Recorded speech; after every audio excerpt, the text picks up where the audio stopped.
Welcome to the Nerd Party.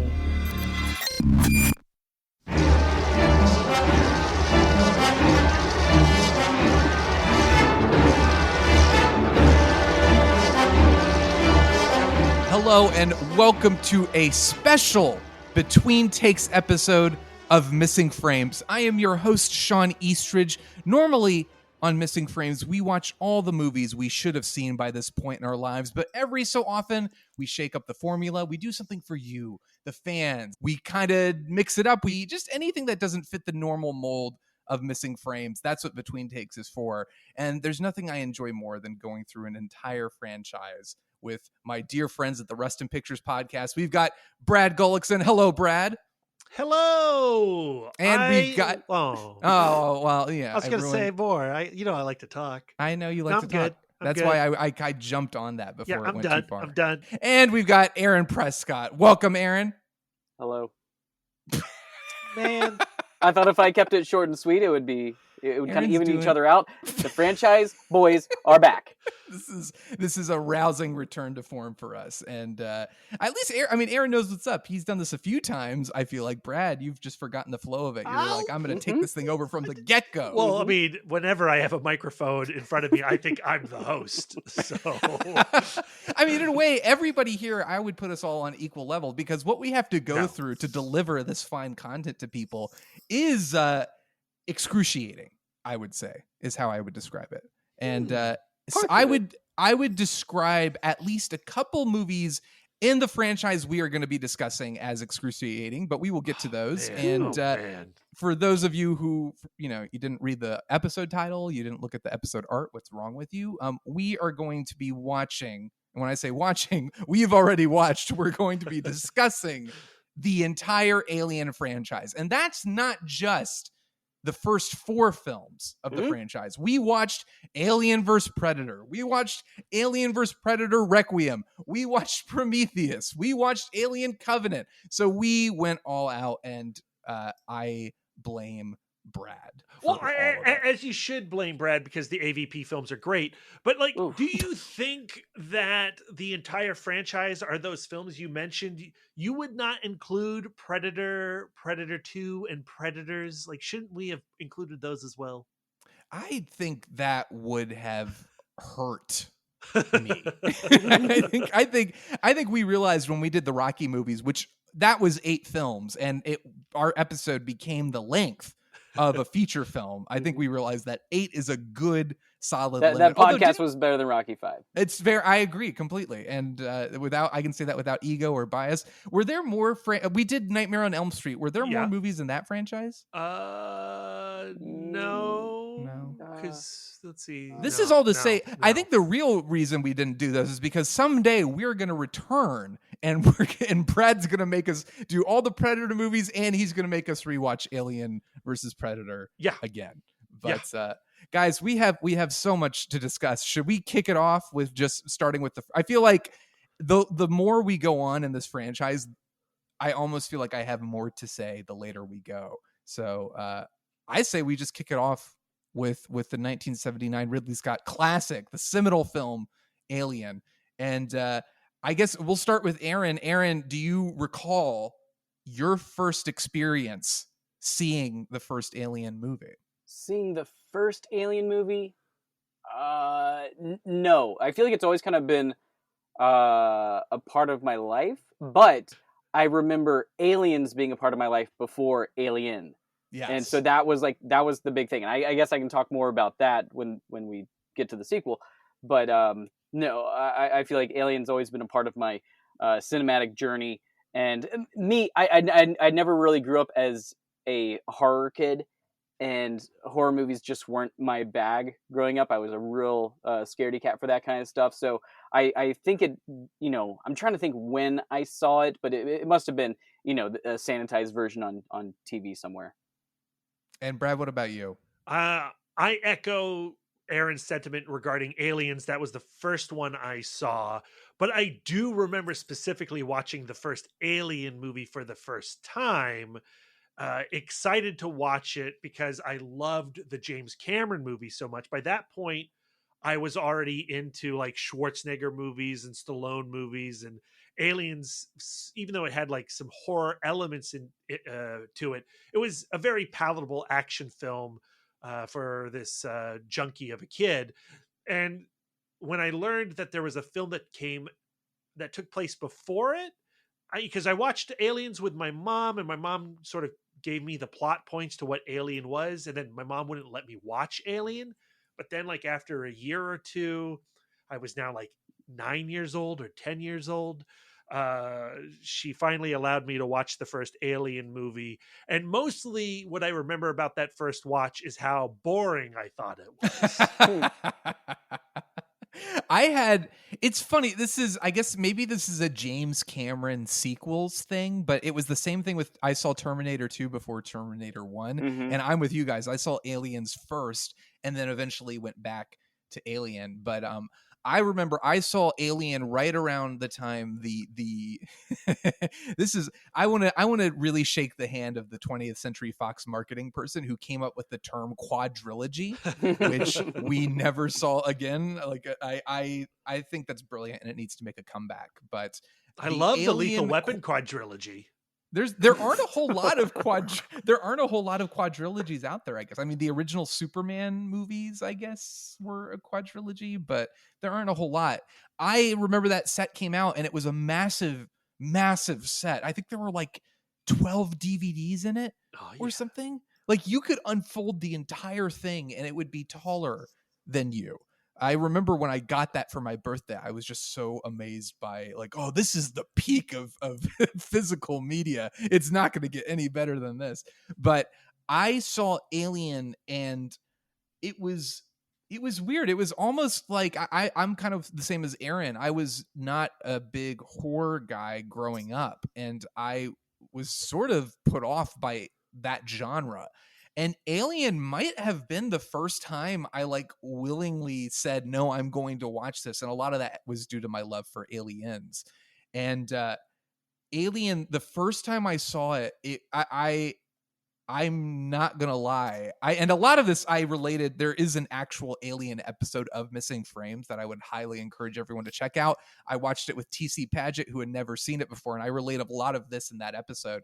But like, there were points where I had to leave the room and watch the movie from a completely different room. Like I would peek around the corner, and I'm 17 years old when I'm doing this. I'm not a child. I'm like a 17-year-old. Like there's really no excuse except for that the film legit terrified me. And I'd gotten pretty good, I thought, at like I've never been a huge fan of jump scares, and I've gotten pretty good at predicting when they're going to happen, because it's like, oh, the soundtrack got really quiet, and so I know something's going to jump out. But the problem with Alien is that the entire movie is quiet, because Ridley Scott is a monster, and he knew that was how to basically make you uncomfortable and squirm in your seat. But that was my biggest memory of Alien, is like having to leave the room, and that first viewing, having to kind of peek around the corner and make sure everything is okay, especially when Harry Dean Stanton is wandering around searching for Jones.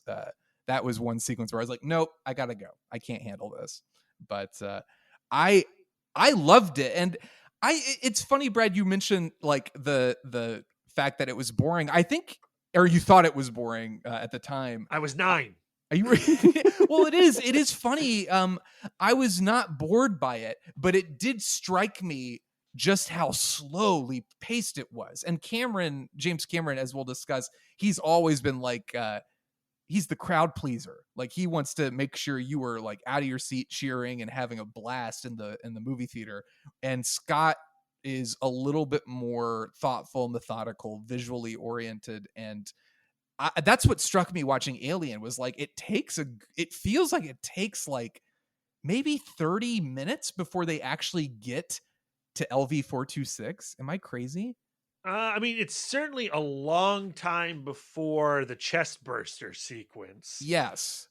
Now, when I finally rediscovered Alien, probably sometime around the same age that you watched it for the first time, 17 or 16, something along those lines, I really appreciated it. But it wasn't until like the college years where I fell madly and deeply in love with Alien. And now it is easily, without a doubt, my favorite of the franchise. And it's a hard film to talk about because it is so revered. And it's like, well, what can I add now today in 2021 that hasn't already been mentioned, as far as its pacing and the old dark house and its conversation around corporations and blue collar work. Like, it's a stunning movie, and it's an incredibly political movie that I don't maybe think it's talked about enough, along with its mounting dread. Aaron, how did the pacing affect you? Especially, like, we all agree we saw Aliens first. We love Aliens. So going back to Alien, did you feel that slowness, or were you on board from the get-go? I feel like I just remember the terror of it, because we talk about how Star Wars as a science fiction film felt completely different from the science fiction films that came before it, because everything was so sterile and sanitized, and Star Wars felt like a world that was lived in. Well, I mean, 2 years later, and Ridley Scott gives us Alien, and it doesn't even so much feel like it's a world that's lived in. It feels like a world that's like worked in, like greasy, and like it's all been like slapped together from just random parts, like an old junked up car or something, and you get this different kind of not space pirates, but these are space truckers. And I just remember the tone felt so different. I'm honestly trying to think, like, when I pieced it all together, and I had to be like college age as well, where I was just like, this is a phenomenal film, and the filmmaking caliber, it was like nothing else. And I agree, like it took 1970s pessimism of modern terrorism and political distrust, and the birth of serial killers. It took all of that sort of negativity and put it in this, like Brad said, the haunted house in space.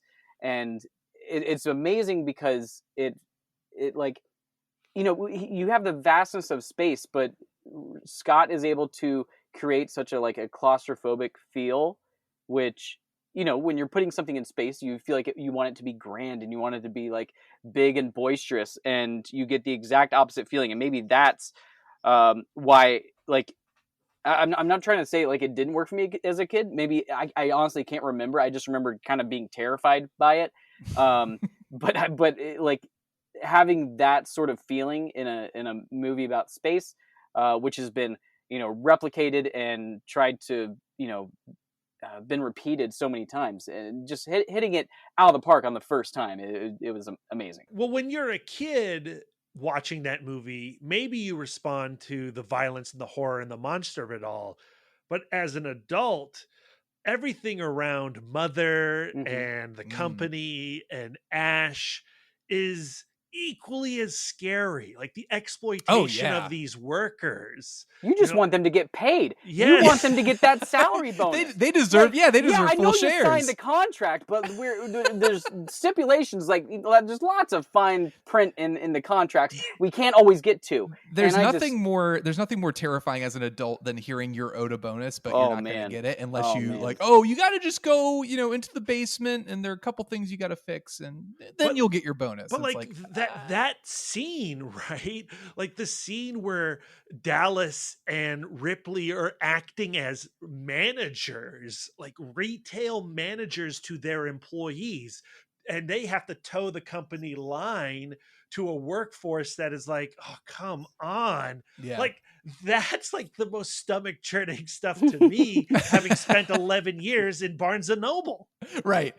And I think we can all agree that the Nostromo and its crew and its work ethic was definitely directly inspired by Barnes and Noble. Yes. But it's true. Something that I think Aaron touched on it. I think Star Wars is the optimistic adventure. Like what are the possibilities of cinema and the fun of cinema, and that swashbuckling entertainment value of like, here's what, like, the Star Wars brought hope back to cinemas, and Alien, it really kind of just focuses on the grimy, like, been there, done that.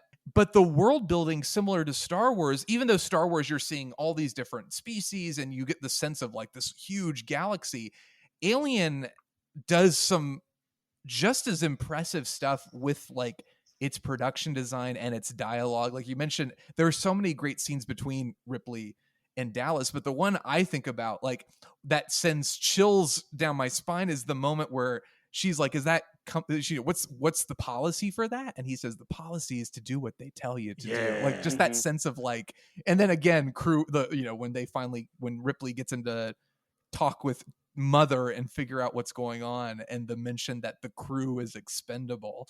It's all the coldness of it, and without hitting you over the head. Like you said, Brett, it's a very political film, but it's not saying like company bad, workers mistreated. It's like all under the surface, but it makes it that much more unsettling when you hear mentions of like, what is this future that they're living in, where it's just like, it sounds absolutely miserable. And that feeds into the core of the film. I think Alien, as far as from a filmmaking perspective, is pretty damn flawless. Like, I put it on the level with 2001, honestly, in terms of visual, like, aesthetic and effectiveness and sound design. It is a hypnotizing film. I feel so drawn in by the visuals. I think, tying it to 2001, which came out, 11 years before this one, is interesting, especially considering this same year, 1979,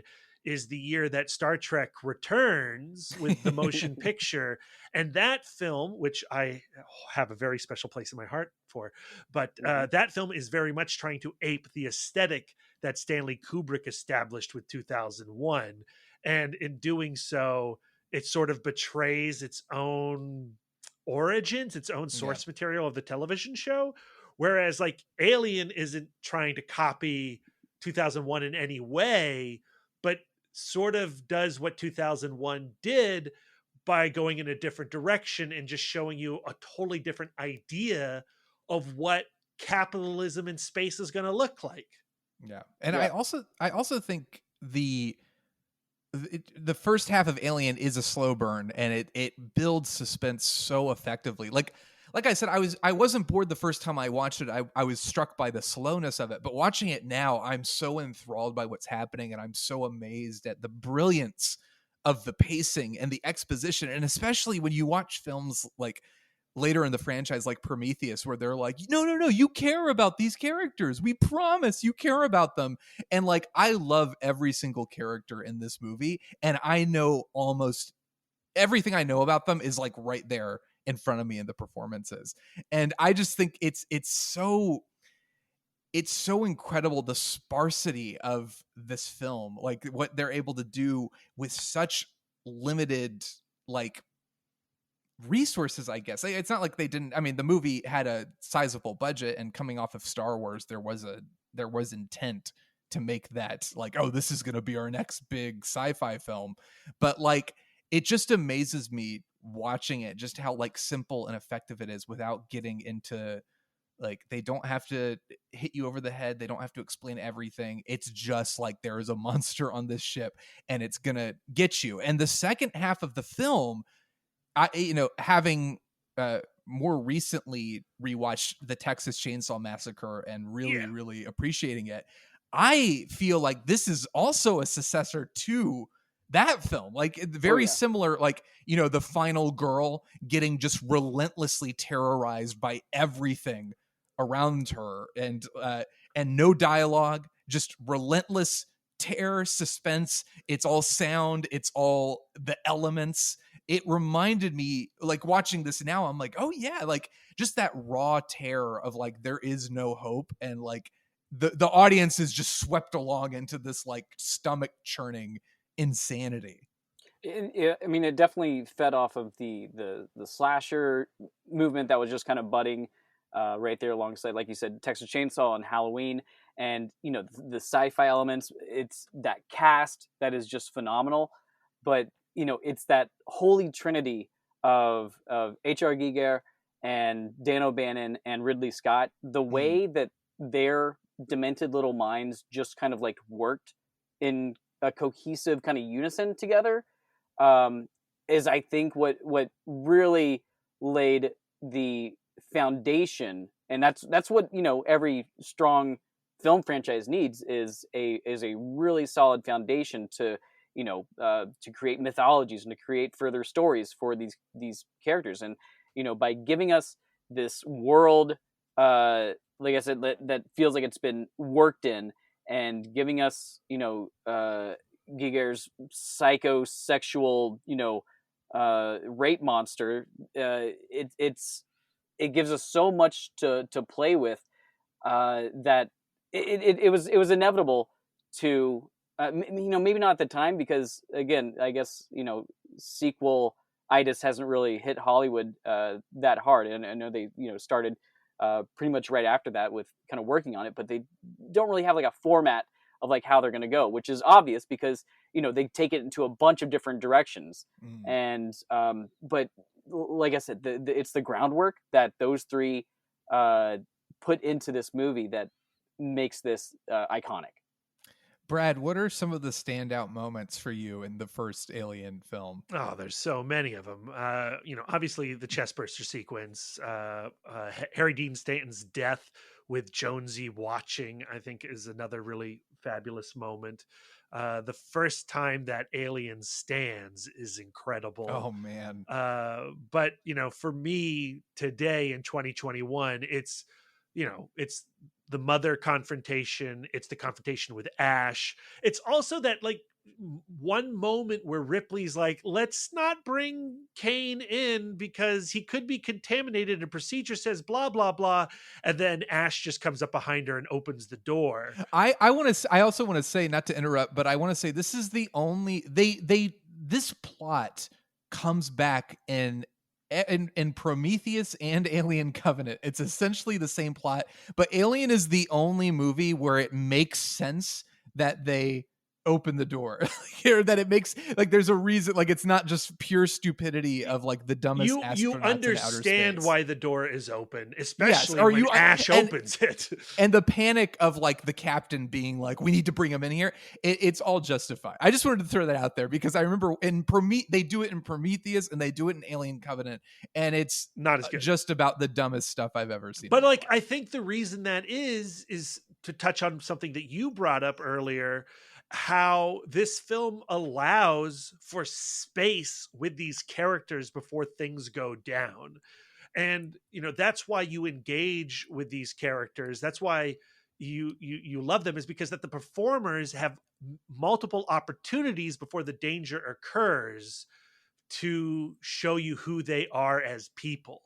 And that's not really there in Prometheus, even though Prometheus is really trying to replicate that formula. That's what I think strikes me. Like thinking back on Alien, again, I've seen this film so many times and I love it so much, but I think after watching where this franchise goes, the efficiency of it, because without needing the trope of like, oh, they have a dead husband, or oh, they can't have children. It's like we don't really know these people. So everything that we love and makes them work is the bare bones effective writing and the performances and just that naturalism, because we technically know less about Ripley in this first movie than we do about Elizabeth Shaw in Prometheus, but Ripley is so much more interesting and I empathize so much more with her. But Aaron, is that something you agree with? Like, do you think is it the writing? Is it the performances? Why is this so effective?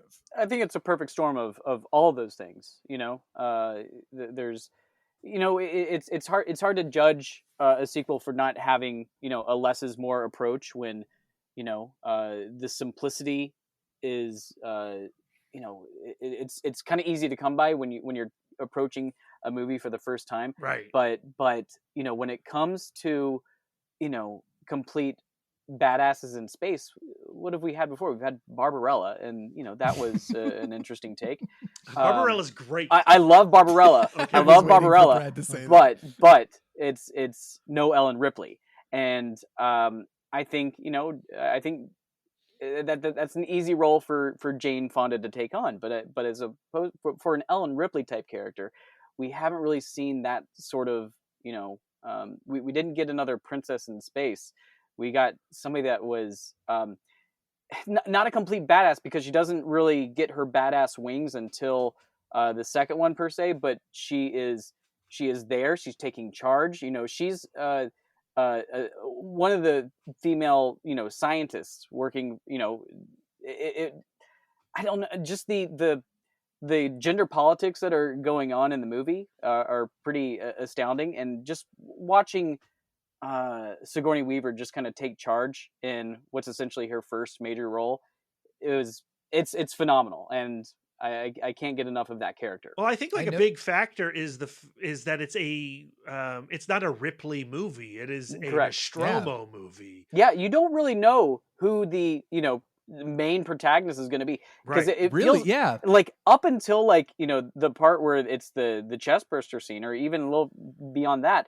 I'd say it's probably when Dallas gets killed, all of a sudden you're like, who are we following now? Exactly. Yeah, we're speaking with the knowledge. We're speaking with the knowledge of knowing that Ripley is the main character. Exactly. Audiences, yeah, exactly. But I heard somebody reference that Alien up to a certain point kind of feels like a Robert Altman film, where you literally have just a whole cast of characters.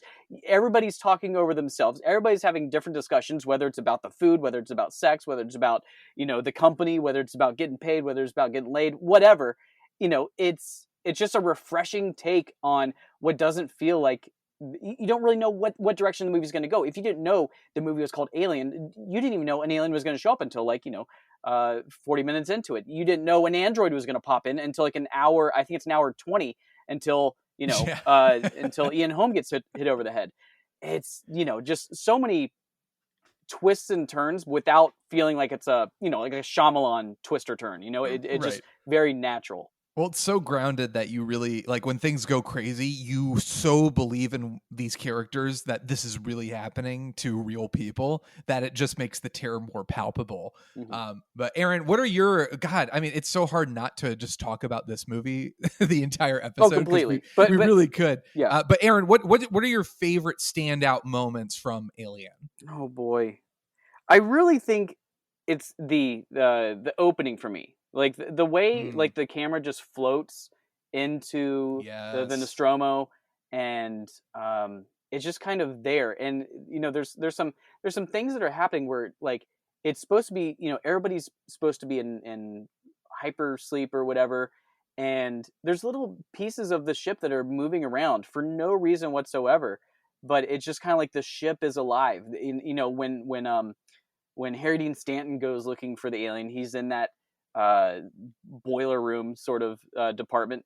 You hear this pumping, thumping, kind of bass of the engine, and it really feels like the entire ship is another character. It's alive too, and that's me. If you can sell me on an environment and make me believe that you're in the middle of nowhere space, and this vast blackness, and you're about to be taken out, that's terrifying, and I love that. I one scene, again, this is another scene that I had to watch from the other room, but it's one that I don't think about often, but when I watch the film, I'm like, oh my God, I love this scene so much. But it's the scene where the face hugger has disappeared. They've brought John Hurt back onto the ship.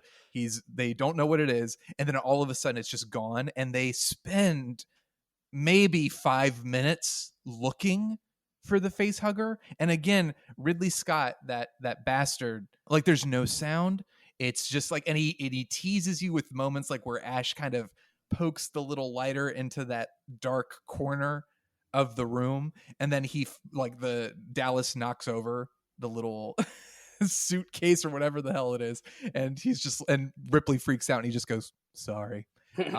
That entire sequence to me is so, you guys have named other favorite moments in this film, but I feel like Ridley Scott, he never quite gets back to this level of suspense, not only in this franchise, but really in his career. I don't know if I've seen Alien so many times, so obviously it's kind of dulled the impact a little bit, but there are few films that have terrified me as much as this did when I first saw it. But I don't know. Should we move on? We've been talking about this for 30 minutes and we've got 7 more films. Let's get on with it.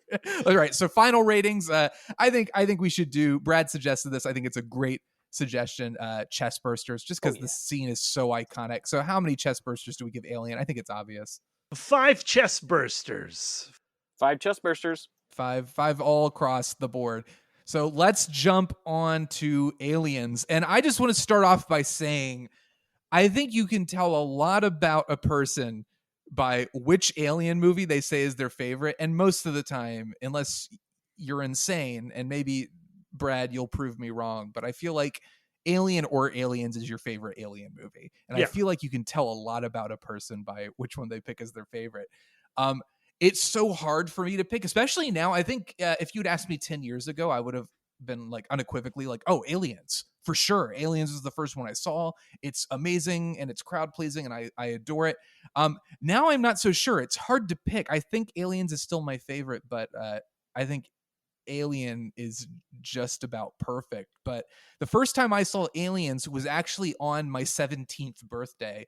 It was on TV. I remember it was my birthday falls on Thanksgiving every so often, and it was a Thanksgiving meal. I was with the family. Football game was on. I was bored, and my cousin, who was hosting Thanksgiving, had the kindness in her heart to say, "Shawn, you don't have to sit here and watch football. Why don't I go? There's another TV in another room. You can go watch whatever you want on there." And Aliens happened to be on TV, and I was like, "Well, it's my 17th birthday. Aliens was released in 1986, as was I. We share a birth year, and I'm 17. Technically, I'm allowed to go see R-rated movies in theaters. This is working on so many levels. I'm just going to watch Aliens." And again, this is my first exposure to this franchise, and the film completely blew me away. Like, I mean, I'd seen Terminator 2, and I think the first Terminator by this point. And I loved both those films. And I think I knew James Cameron had directed this as well. But the same like sense of excitement and awe and fear and just sheer entertainment value. I felt that from Aliens and just felt watching it like this is phenomenal filmmaking. But I don't remember who we started with last. But Brad, do you want to go through when you first saw Aliens? I mean, I saw it at home. It was either a rental or it was on HBO or something like that. It might have been recorded off of TV. I knew that it was love at first sight. Like I said, I was already kind of like an action junkie, and this film delivered on all of that, but then had the added bonus of the dread and terror mixed in, because it's not like watching Commando, right? Like you watch Commando and you're just like, oh man, John Matrix is gonna murder some dudes and I'm loving it. Right. There is a real threat and a concern for not only Ripley but like everyone around her, and this film does also a really good job of establishing its supporting cast.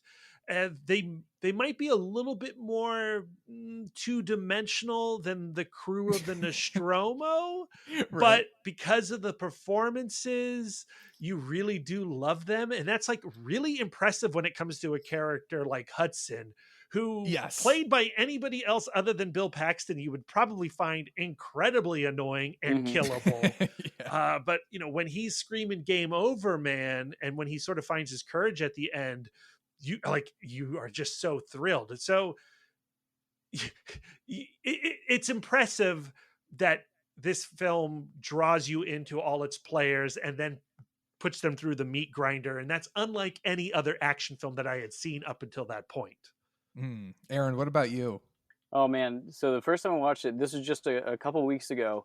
And I forgot. The first time you watched it was just a couple weeks ago? Yeah. When they're breaking into Vegas, and I didn't realize there was zombie. No, wait. That was Army of the Dead. My bad. Yeah. Okay, so Aliens. So the first time I watched Aliens, I was at my grandmother's house back in Wenatchee, Washington. We were visiting the family, and I guess I was kind of a sheltered movie watcher. When I was younger, my parents were like, all right, you can watch this, you can't watch this. It was very Disney-fied for a good while. And so I had been super young, but I remember like the adults, like I think all the kids had gone to bed. The adults are out in the living room, huddled around my grandma's TV, which is one of those big CRT TVs that's like locked into like those wooden chest boxes. Like you have to go and turn the dials and whatnot. Oh yeah. And I just feel like I know this story because I've lived this story so many times. This story is so many little boys' story. Yeah. But I came out there and I it was kind of one of those moments where I expected them to be like, I go back to bed. But for some reason, they let me stay there. They let me watch this movie. The two things that like stood out the most were like this little girl that was absolutely, terrified and screaming the entire time, because I related with that because I was probably terrified and screaming the whole time.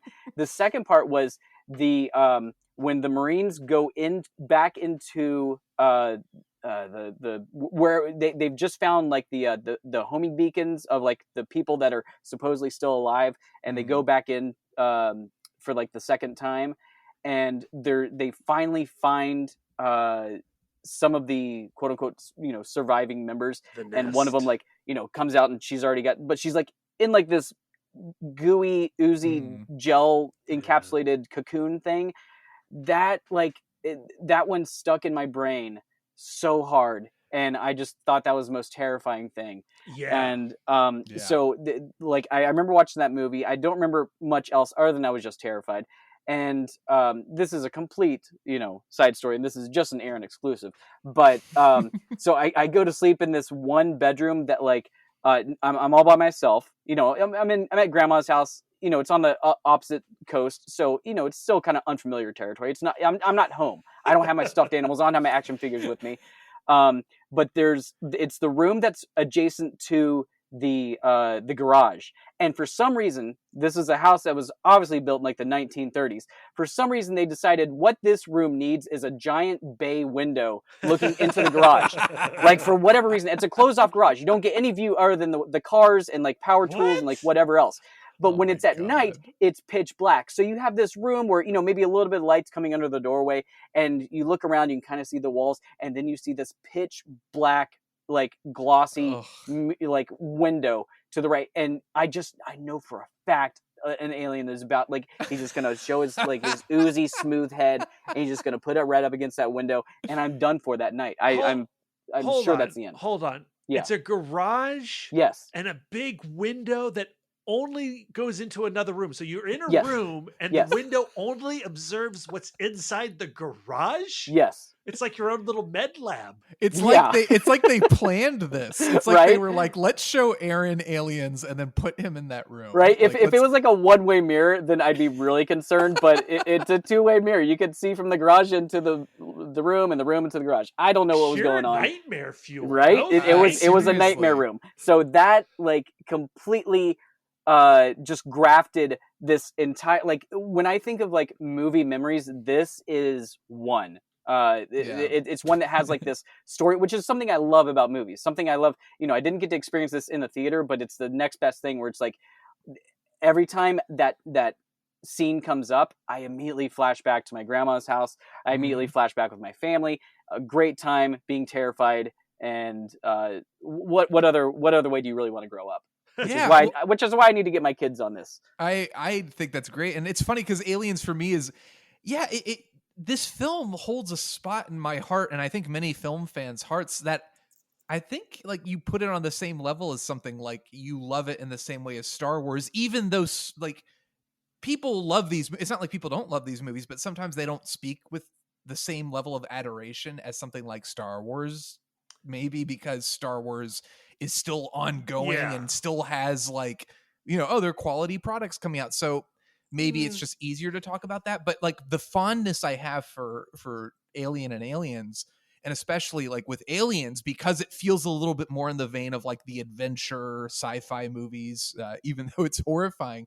But like same, Aaron, that story speaks to me as well, because like seeing it on my birthday, I haven't kept with this tradition every year, but Aliens is my birthday movie. I watch it every year on my birthday because of the fact that I saw it on my birthday when I was 17 years old, and the fact that again, 1986, that's when I was born. So I feel this kinship with Aliens, and it occurred to me, I was like, I think I've seen, and because I watch Alien every Halloween, it's like I think I've seen these movies maybe more than a lot of films that I might say I like more than Alien or Aliens. But it's just fascinating. I think these films have so ingrained themselves into culture in that way, and I think every single video game, first person video game that deals with shooting aliens, I'm thinking Halo or I haven't played Half-Life, but I think there's some similarities there. But I think the video game industry owes a lot to James Cameron for sure.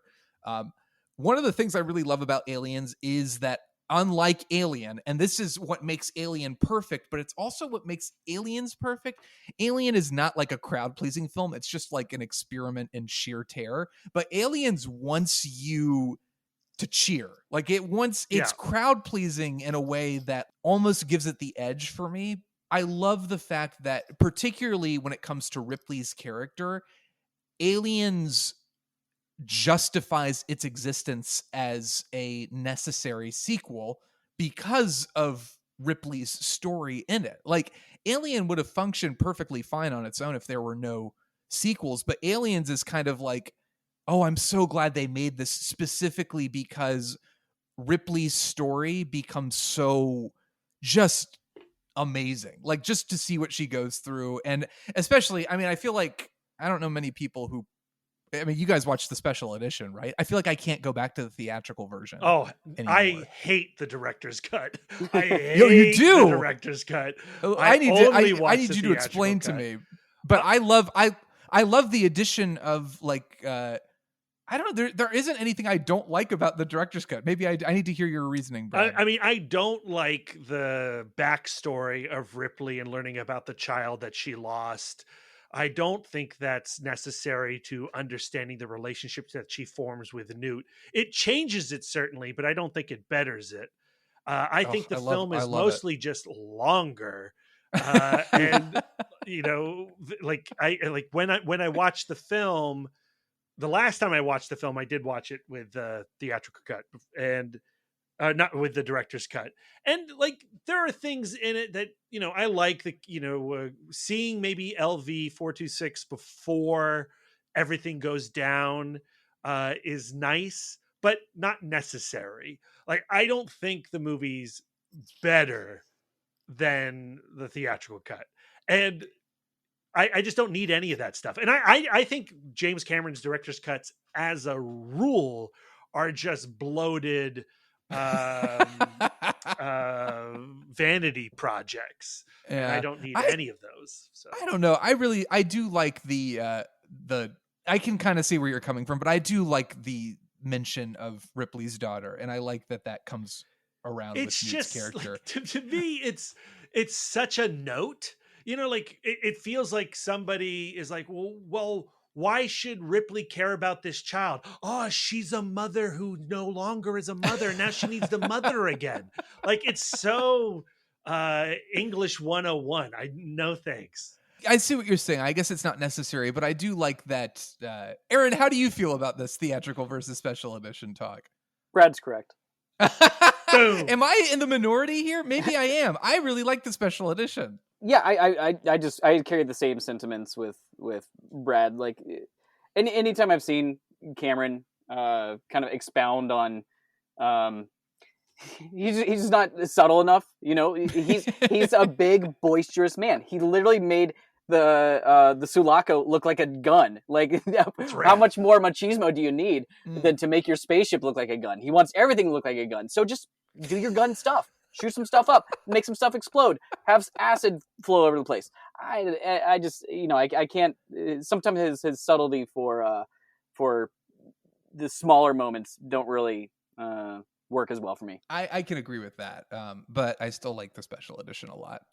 As far as I agree with Brad's point too, that the movie, I think, almost on paper, the idea of, like, the brouhaha soldiers and, like, we're the ultimate badasses are going to come in and protect you, Ripley. Like, it sounds on paper like this movie is going to suck. And especially if you're like, you embrace Alien. And there are people now, I'm not a fan of this revisionist thing where it's all of a sudden like, no, Alien is the masterpiece and Aliens is a piece of crap. I'm not on board with that, but I think a lot of that comes from James Cameron's tendencies to go bigger, like Aaron's saying, and to go like a little bit more in the realm of like broad action movie. But I don't know. I think the action beats it hits and the thrills it hits are so effective that I don't, that seems like contrarian thinking. Yeah, to me, no, I agree wondering... with you. I agree with you. And I think they're, I don't know if I think Avatar kind of created this James Cameron backlash that has some validity to it. But like when we're talking Aliens, I don't want to spoil my rating, but Aliens is a great movie. And it, if you compare Aliens to a contemporary action film, that's not Army of the Dead, or like any other action film, this film still gives an incredible amount of space to its supporting cast, while they may be more two-dimensional than the 1979 film. They still have the time to be people beyond just shooting guns, like, and we haven't mentioned Paul Reiser representing the company, but he is very much like a sniveling, a corporate guy who reveals himself to be an incredible coward and a lecherous, evil person, a selfish human being. But the way that Reiser performs it and the space that Reiser is given to perform it is unlike what you get today in action films. Well, you get the cliche, even with Avatar, you get the cliche, like, I don't care about the environment, I just want money. Like, it's funny that James Cameron has switched from being the more thoughtful person to developing these characters that are broad types. You see the seeds of it. Like, I agree, Aaron. I think you do see elements of like, oh yeah, James Cameron's broad characterizations where they feel like types. But I also agree with Brad that like here it works, and here he hasn't gotten to that level where he's operating quite there. And in fact, I think Aliens is more concerned with character than Alien is. Like, you have arcs for these characters. Like Bishop has an arc, even like Hudson has an arc. Like all of these characters, it's more satisfying on a general storytelling level in terms of like, oh, there's act 1, act 2, act 3. And by the end of the movie, everyone's gone on an emotional journey and you feel like they've quote unquote learned something. I agree. I'll give you that. I'll give you that. Well, but I don't think that means it's necessarily more effective than Alien, because Alien, better character work. Right. Like, but I don't take anything away from Alien for not having that. I just think Aliens enriches certain aspects of Alien by bringing that stuff to the table. I think that you also have to give credit where credit's due with first off with Cameron essentially switching up the genres, but not just switching up the genres, literally kind of laying out the template for action movies to come. Like but not the Alien franchise, weirdly. Yeah, exactly. But it's every other action movie. That's really but just the way the action is handed out, and I agree with Brad on the two-dimensional characters. I still like them as two-dimensional characters. They're kind of fun, to be that sort of kind of cartoonish in a way. And I mean, we see James Cameron right now, like we talked about with his Avatar stuff. He wants to completely manipulate every frame in his shots. He is a master manipulator of every angle of his movies, and can become a tyrant in that same manner. But there's something really interesting to see how he created that format. Because, I mean, how many times have we seen something and we've called it the Aliens of this? Or, we've had something that's just a blatant Aliens ripoff. Or, Army of the Dead, which is almost like there's so many shots that owe themselves that, I don't think Zack Snyder went into this, saying, I'm going to make this movie. But I think there's so many of those frames that are just iconic that they just ingrain themselves in our cinematic DNA. It's part. If you're making a science fiction action movie, Aliens, you have to like take a moment and say a prayer of thanks to James Cameron, because the reason they're stereotypes now is because they weren't stereotypes before, and he created those stereotypes. He's imbued the DNA of Yeah. action films with like everything he does here is part of that. Have you guys read Roger Ebert's review of Aliens? It's one of my favorite film reviews on the planet, and I would encourage everybody out there and you guys as well to read it. But I think one of my favorite things, he basically says, I don't know if I enjoyed this because it so thoroughly like terrified me and exhausted me. He's like, I enjoyed the craft and I'm giving it a positive review because I appreciate the craft, but also this film is horrifying in ways that I've never seen a film be horrifying before. It's an incredible review. Is there anything else we want to say about Aliens? Favorite moments? I mean, kind of similar to Alien, I love the moments we spend with the soldiers at the beginning. I love the little knife game that Bishop does. I love Bishop a lot in this movie, and of course, I love any moment where Ripley finally gets to where she takes charge, because this really is like, if you want to look at the first Alien as like the story of a victim, essentially, this is the story of a victim's triumph over their aggressor, if that makes sense. So I love that there's that theme running through the movie and that we get to see Ripley kind of step up and be that action hero. Again, something you watch Alien and you would never think like, oh, I need Ripley to be an action hero. But when she comes out in that suit and says, get away from here, you bitch, it is literal. Like, I want to stand up and cheer every time it happens. But what are some other standout moments for you from Aliens? Well, I love the moment where Burke, Paul Reiser, in the beginning, comes to Ripley to have a conversation about coming back to LV-426, and Ripley is clearly traumatized from her past experience and trapped in the memory of that experience as that cigarette just keeps burning. And there's that lovely shot of the cigarette with all that ash hanging off the side of it. I've loved revisiting that scene on the most recent rewatch.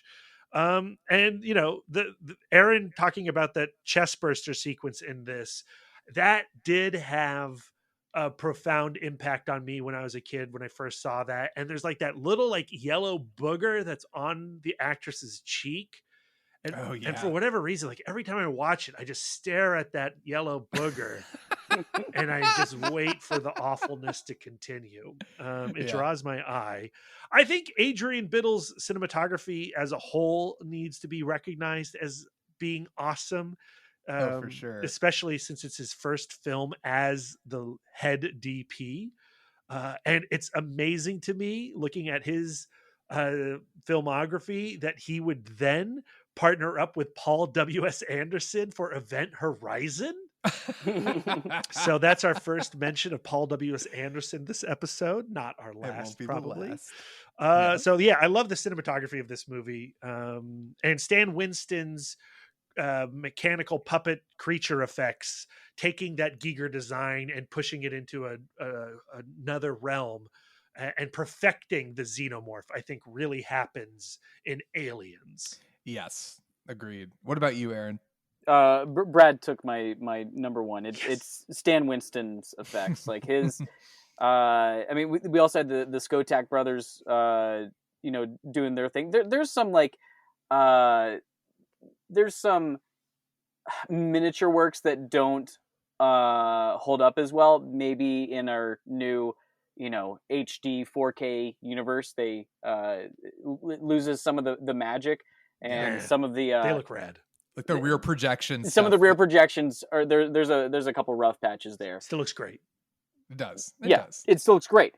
Just saying. Just bear with me. It looks dated because guess what? It's from the past, Aaron. I didn't use the word dated. You take those words back. I didn't use the word dated. But Stan Winston's like his work with creating the Queen, which you're not expecting. You're expecting more aliens. Like, oh wait, how do we get more aliens? Oh wait, this lady's got to pop them out. And the aliens themselves, having a little more rigidity, they are a little bit different, a little more detailed than the first iteration. And me just like, I'm a very, visual person. So that creature design, and just the way they moved and just kind of like slinking through the air ducts and stuff like that. They're just terrifying as always. Also, like when we still sticking with the effects work, when like you said, when Ripley gets on the power loader like that's art to me. That's just beautiful stuff. And great payoff, and also like a great payoff for the first movie. Like it's just it's a completion of an arc that I never knew existed until this movie. I also want to point out something that I feel like an idiot for never recognizing before, but the fact you already mentioned, Brad, Star Trek. Jerry Goldsmith did Alien, and he did Star Trek the Motion Picture, and James Horner did Aliens and Star Trek II: The Wrath of Khan. Mm-hmm. Good stuff. What is going on here? Good stuff. So I guess final ratings. We'll say how many mostly come out at nights would you give? Would you give Aliens? Aaron, we'll start with you. I'm gonna give it a solid 4 mostly. All right, Brad, how about you? I'm going to give it 5 mostlies. I will give it 5 mostlies as well. Guys, we're 30 minutes for Alien, 30 minutes for Aliens. We're gonna have to pick up the pace. Let's see if we can do it, because we're gonna get into the ones where I feel like we're gonna spark many a debate. I've got 30 minutes of Alien 3, no problem. Let's jump into Alien 3. Alien 3, the first time I saw it was when I got the set, the Alien Quadrilogy set. It was my birthday, so I had a party and I made everyone watch Aliens per tradition. But then, like the next day, I was like, I have to watch Alien 3, because all I'd heard about Alien 3 was it was a disaster, it was terrible, and blah blah blah. And I watched it, and I absolutely hated Alien 3 the first time I saw it. I was like, this is one of the worst movies I've ever seen in my life. The second time I watched Alien 3 was when I got the Blu-ray set, and I was like, you know what, let me watch the I don't know what they call it. I don't know if it's special edition or assembly cut. It definitely David Fincher not a director's cut. It's not a director's cut. It's not a director's cut. David Fincher has sworn off this movie. He has gone on the record saying nobody hates this movie more than he does. But I watched that cut and I was like, oh, this isn't. I see where this was going, and I really think actually, the Alien films are well worth owning. That Blu-ray set is well worth owning, because I think you're hard pressed to find better documentaries, behind the scenes documentaries, than on these sets. And I think I gained a lot more, if not respect, empathy for the production after learning just how much of a nightmare it was. And like I said, the later 2003 cut of Alien 3 helped me kind of appreciate it more. But I would say after rewatching that version of the film again just a few days ago, I don't hate Alien 3. I see it as a missed opportunity, and I appreciate what it's trying to do. But I also am just not a fan of it. And Aaron, how do you feel about Alien 3? I love Alien 3 so much. Oh my God. Every Alien movie, especially up to this point, every Alien movie is its own beautiful microcosm of the decade of which it is in. With Alien and the 70s, and like the air of, like, I don't know, just like feeling like you're trapped in like political discord and terrorism and the working class, and then the 80s, and it's big and it's boisterous, it's loud, it's explosive, it's Arnie and it's Sylvester, and it's everything that you want it to be. And then the Alien 3 is this grungy, grimy, moody, angsty teen that might as well be wearing flannel and just like rebelling against whatever. Like I really love this movie. I think there's so much more going for it because of how just bizarre and kind of weird it is. Yeah, it's messy and it's all over the place, but there's something I find that's just the way Ellen Ripley evolves over these 3 films, and especially this one. Every time we see her, that hair gets shorter and shorter and shorter. And there's a new, like, rebellious piece of Ellen Ripley that comes out. And in this one, she is assertive. She is like, she's just has peaked badass. Like, she's beyond that. And, she has to play up against, like, I found a completely refreshing and really cool idea of this prison planet inhabited completely of Y-chromes, and just putting this alien storyline into it. The one part, like, I feel like I would want them to, like, that I wanted Fincher to, like, push in more, was to be a little more skepticism, like almost be like, push even further that there wasn't an alien, that, like, was she going crazy? Is there, because it has like an almost serial killer, motif, which, I think Fincher is able to handle extremely well, because, as we know, Fincher is a maniac. He's a genius, but much more importantly, he's an absolute maniac. And I think he, feeds into that, and being just this young punk director who is given he's given the reins of this franchise, but is completely shackled down literally every day he goes to set. And I find the grunginess beautiful in its own sort of weird, kind of sepia toned way. I love the characters. I find them just completely fascinating. This, pseudo, like, monk religion that's permeating throughout the prisoners. It's wonky, it's crazy, and it's perfect. Brad, how do you feel? So I saw this for the first time in 1992 when I was 12 years old in the theater with my friends Pat and Sean McKellany. Their mother took us to see it. And that opening scene, the film just really quickly takes everything that you loved about Aliens and just flushes it.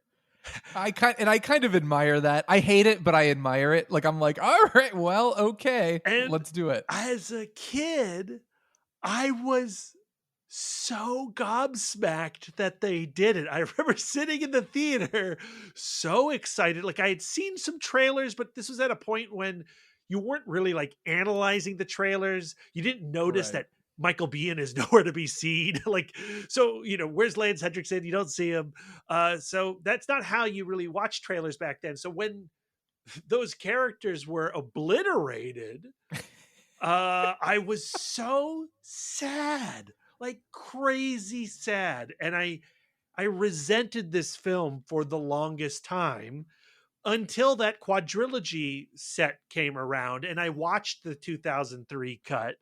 And I got a little bit of a better idea of what Fincher was going for and how he was exploring ideas of what we do with society's outcasts, what we do with prisoners, and also, like, what role does religion play in our lives, and how does religion play in this scenario and in the mind of a character like Ripley, having gone through everything that she went through. And it's not like she's broken in Alien 3, but she is just beaten. Like, the beginning of this film, she is at her lowest point, which is saying something.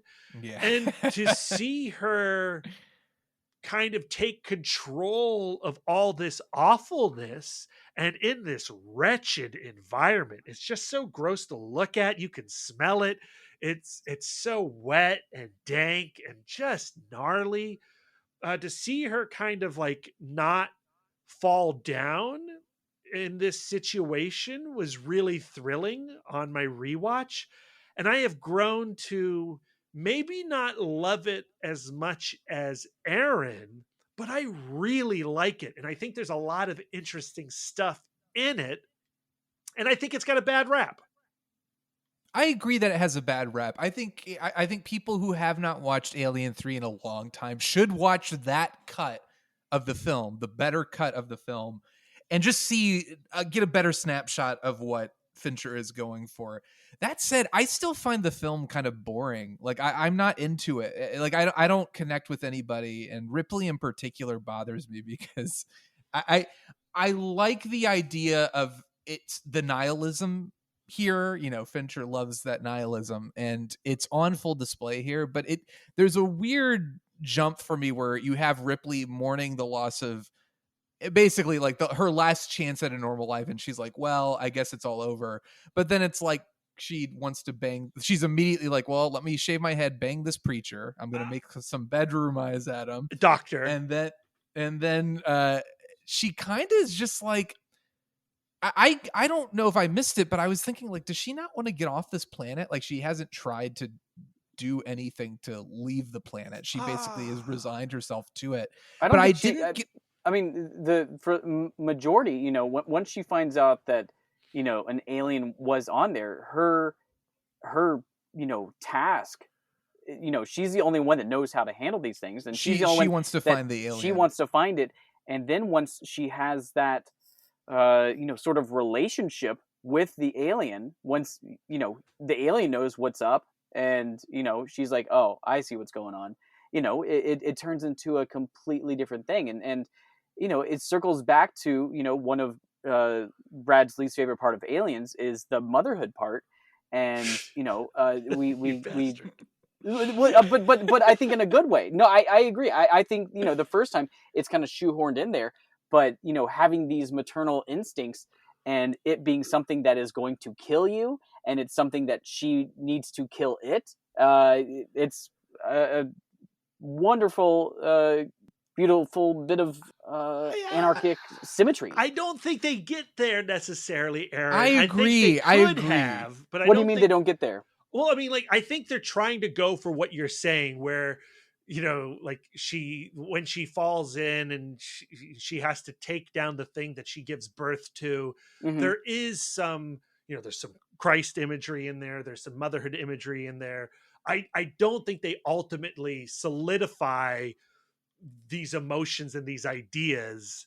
Well, they couldn't have, because we have to remember this is a compromised product. Right. At the end of the day, I mean, I encourage everyone to watch the documentaries on Alien 3. They are, I think, better than the film itself, but they, more importantly, give you such context that you can grow to appreciate this movie in a way I don't think it might not happen if you're just watching the film cold and you're just like going into it thinking a sequel to Aliens.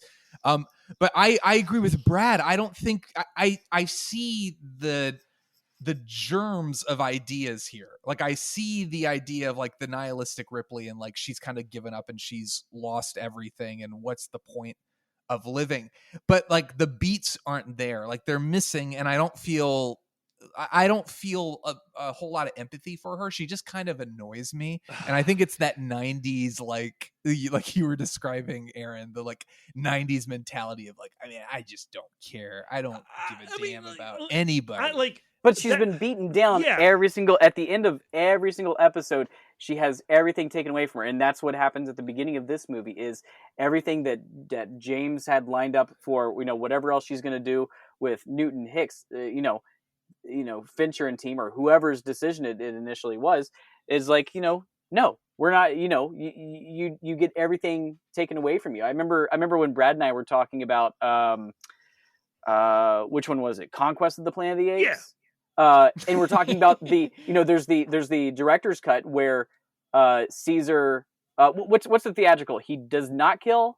No. In the theatrical, he does not kill. Yeah, but theatrical, he does not kill. In the director's cut, he kills. Yeah, and you know, it's kind of like it's that cyclical tale of, you know, it keeps repeating on itself, and you know, do you want to go back to where everything's started and you know, keep getting beaten down by that, or do you take a new path?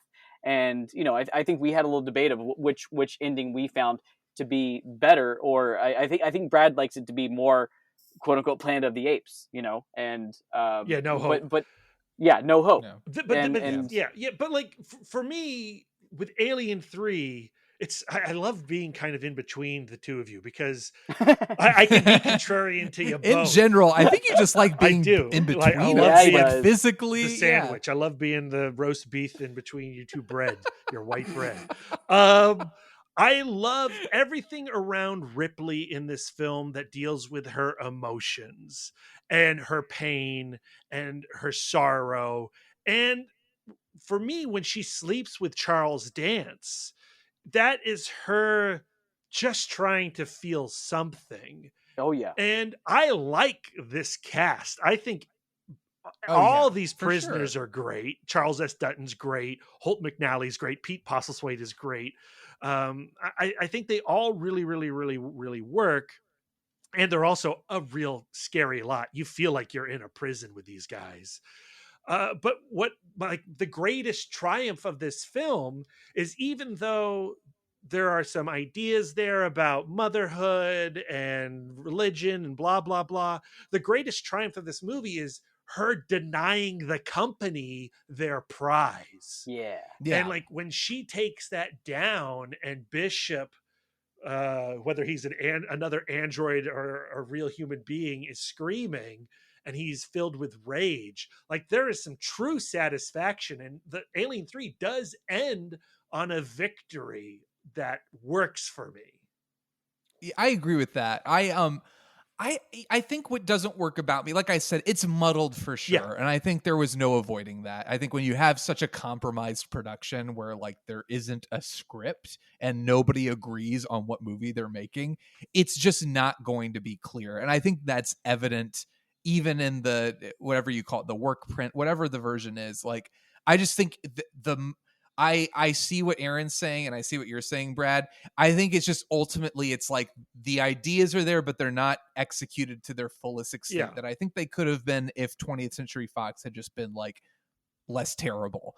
And I think especially once the alien gets involved and it's just like them chasing the alien through these hallways, I don't find the movie visually interesting, and I don't find it particularly thrilling or scary. And I get kind of just bored with it by the end when they're running through the hallways. And I think that's what really kills it for me, because I think there are interesting ideas here. I do in theory like Ripley being so like done, but I don't get the sense of that.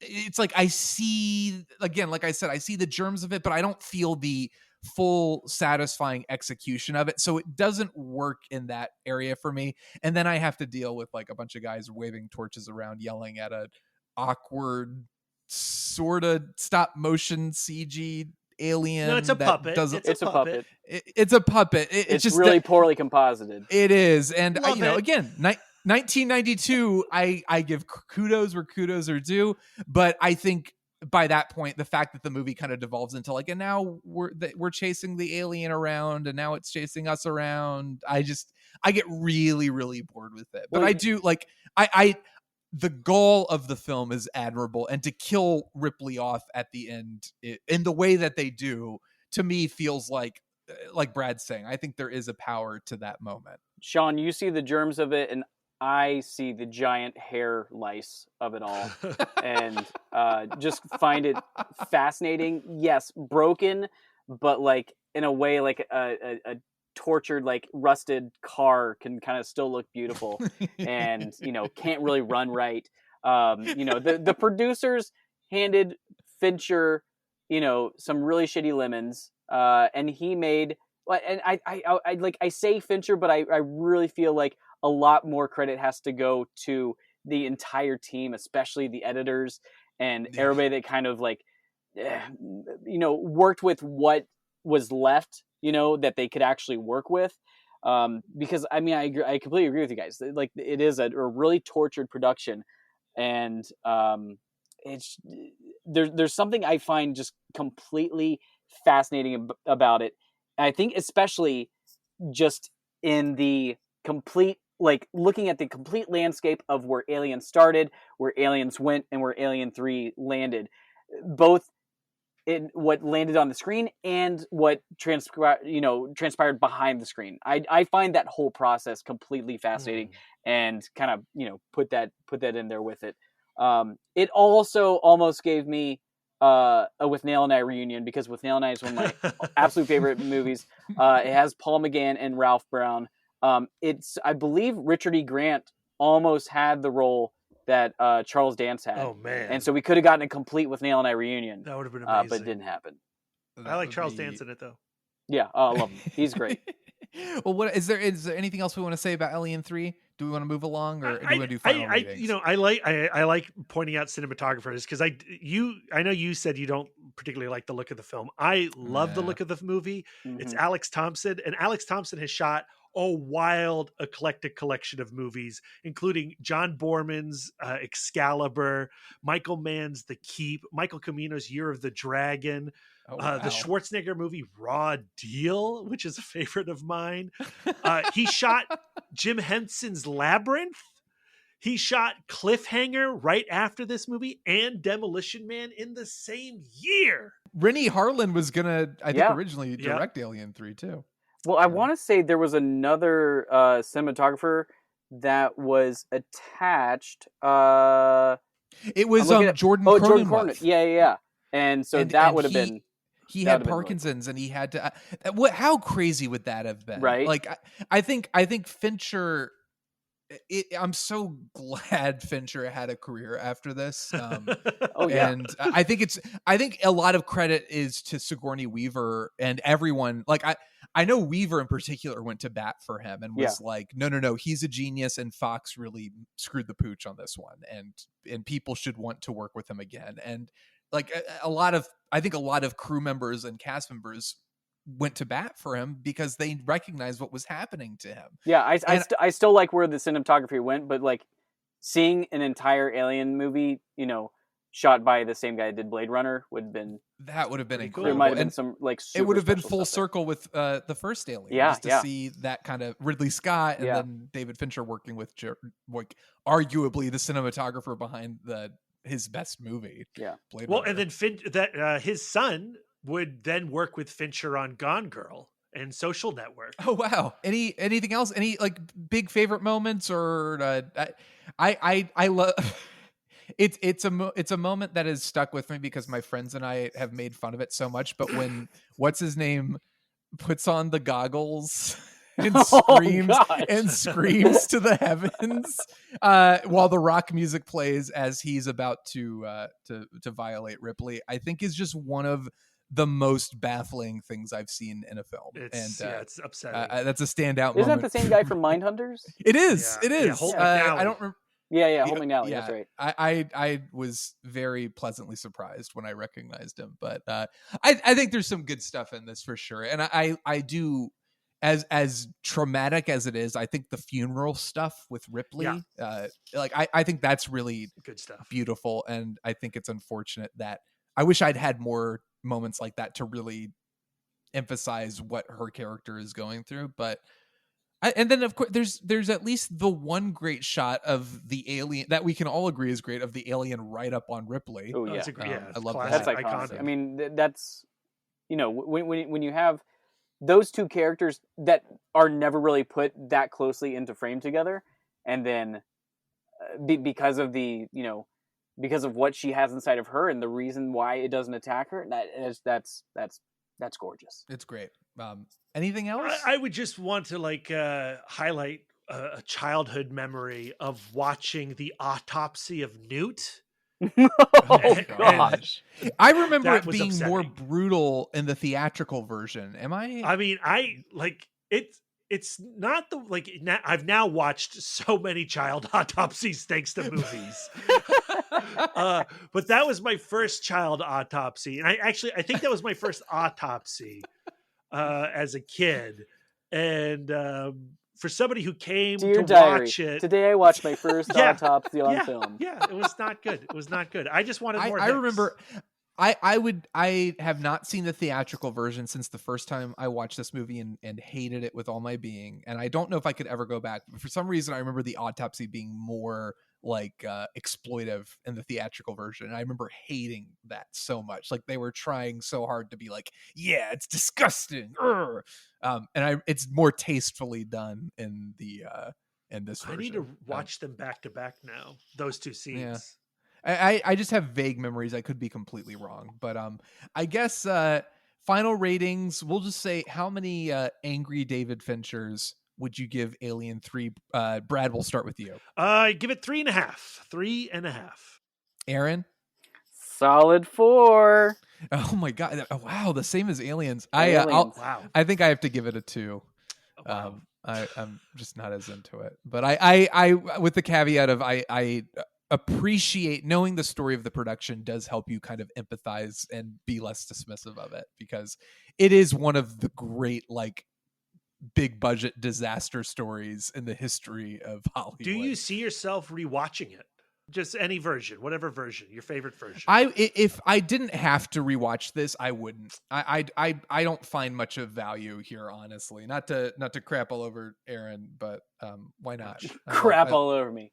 I love it. But yeah, I think I thought the last time I watched it, I liked it more than this time. Like I thought I enjoyed this more than I did, but I think, like I said, I think it's just the fact that by the second half of it, I'm just not invested, and I don't care about the alien chasing these people around. Speaking of not caring about, I agree. Speaking about not invested and not caring about alien chasing people around, let's talk about Alien Resurrection, which when I first watched it, I was like, oh, finally a return to form. Like, I originally liked this more than Alien 3 because I hated Alien 3 with such passion. And Alien Resurrection, at the very least, I was like, oh, it's in outer space. That's good.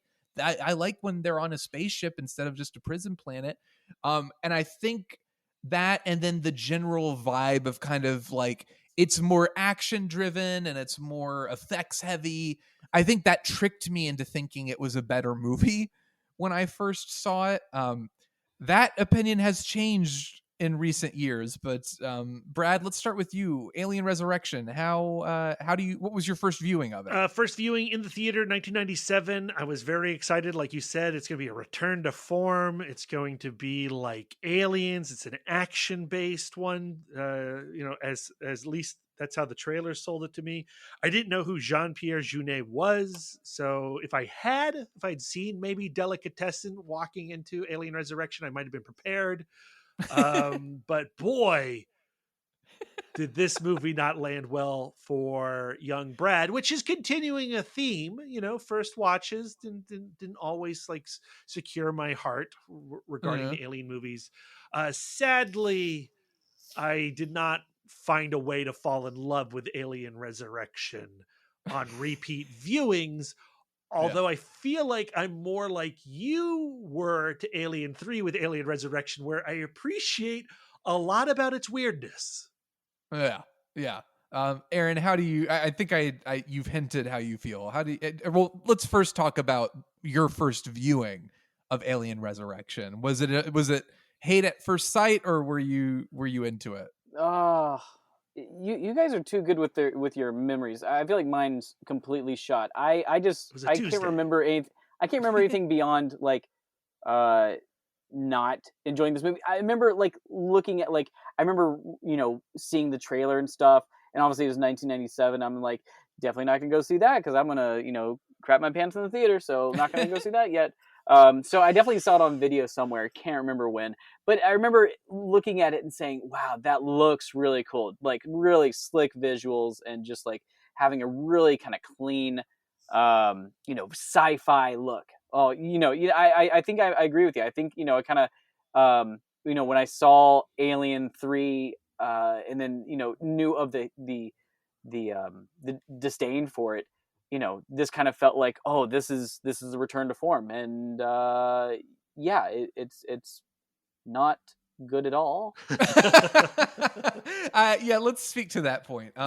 Alien Resurrection, for sure, of this first batch of Alien movies, is my least favorite. And I think arguably, unquestionably, the worst. Of the four. Of these first four. The quadrilogy. Of the quadrilogy. I find the film so insufferable. Like I just like there are cool things in it, like you said, Aaron. There's a slick visual style. I had like Brad, I had not seen any Jean-Pierre Jeunet movies, so I didn't have any sense of like, oh, this is why it looks the way it does, but I did recognize the weirdness of its visuals. And I think there's some cool stuff in it. I like the idea of the Ripley clone. I think there's an effective sequence of her discovering her past versions that's kind of icky and unsettling. I love the visual of everyone like basically strapped down as face huggers are like forced upon them. That's a really creepy moment. But the movie is like hot trash. Like it is a mess. It is so tonally inconsistent. It is so obnoxious.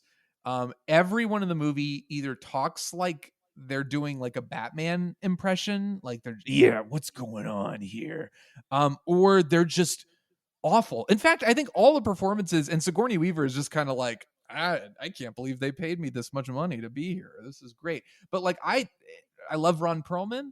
Winona Ryder is typically tolerable. Everyone in this movie is insufferable and like terrible. That is an accurate comment, like Brad. They really are obnoxious. Like it's like the movie's going out of its way to make me hate everybody. And considering that Alien 3 was a movie about like terrible prisoners who'd done horrible things, and that I like those people more than these people I think are supposed to be like plucky and fun. At least I think that's how Joss Whedon intended them to be. I find that a major failing of the film, how really generally unlikable everybody is. I understand, and I probably agree mostly. But I do find watching the crew of the Betty and the supporting cast around this film enjoyable because of how strange it is, and how all these different spices don't really work together, but I like them individually. So like you're saying, like, it's interesting to see Ron Perlman in this.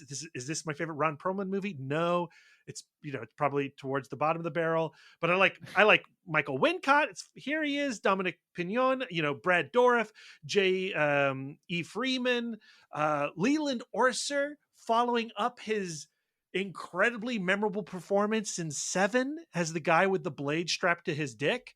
Like, it's great to see him, because now he's the guy who's got that chest burster inside him, and he's still bringing that really frantic energy to it.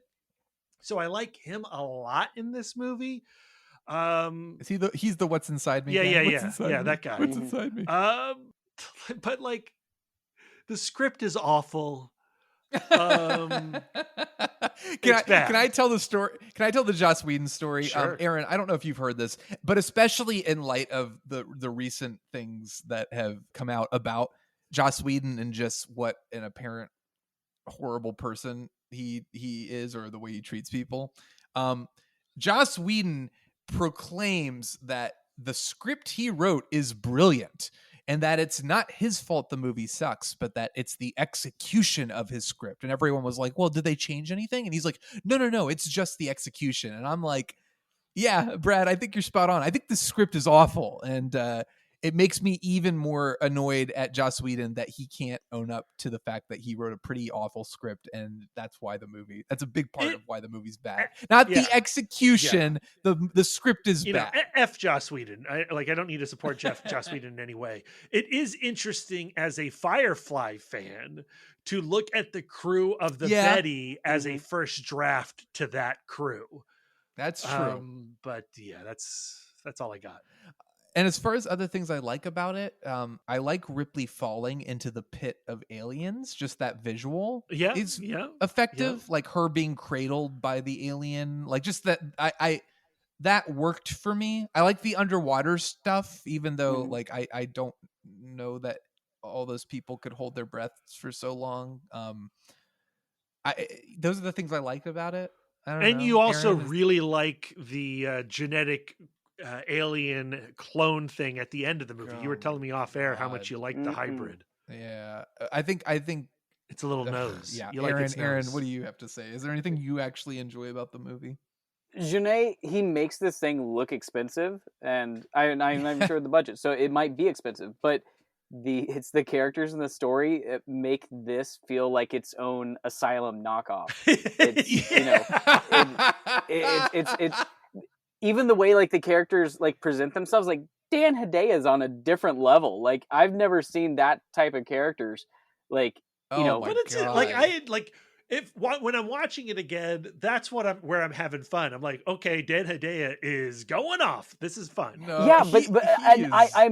I don't really have a problem with him, but it doesn't feel like it's part of the alien No, lore. no. So I think I would enjoy this movie a lot more if it's just like, here's an alien. It's not the alien, it's an alien. If it was just another science fiction, alien movie, Yes. and not our alien, Yes. Yeah, it just feels like he's performing, I think, in the Joss Whedon version of the movie. Like but he's so wacky and like tone deaf in the way he like delivers his lines and the way he reacts to things. It's so cartoonish that I'm not into it. It is, the movie doesn't know what it wants to be, and it makes it incredibly painful to watch. I just want more of Brad Dourif licking glass. Yeah, He's a where's more? I mean, butterfly. So I thought I wanted more Brad Dourif until that scene. Like give I me was more. like, Give no, me no, more. no. I'm done with that. Give me And then, more. like again, like that he's talking like that, and I don't know why he's talking like that. And it's like, is this supposed to be funny? Is it supposed to be creepy? It's not either.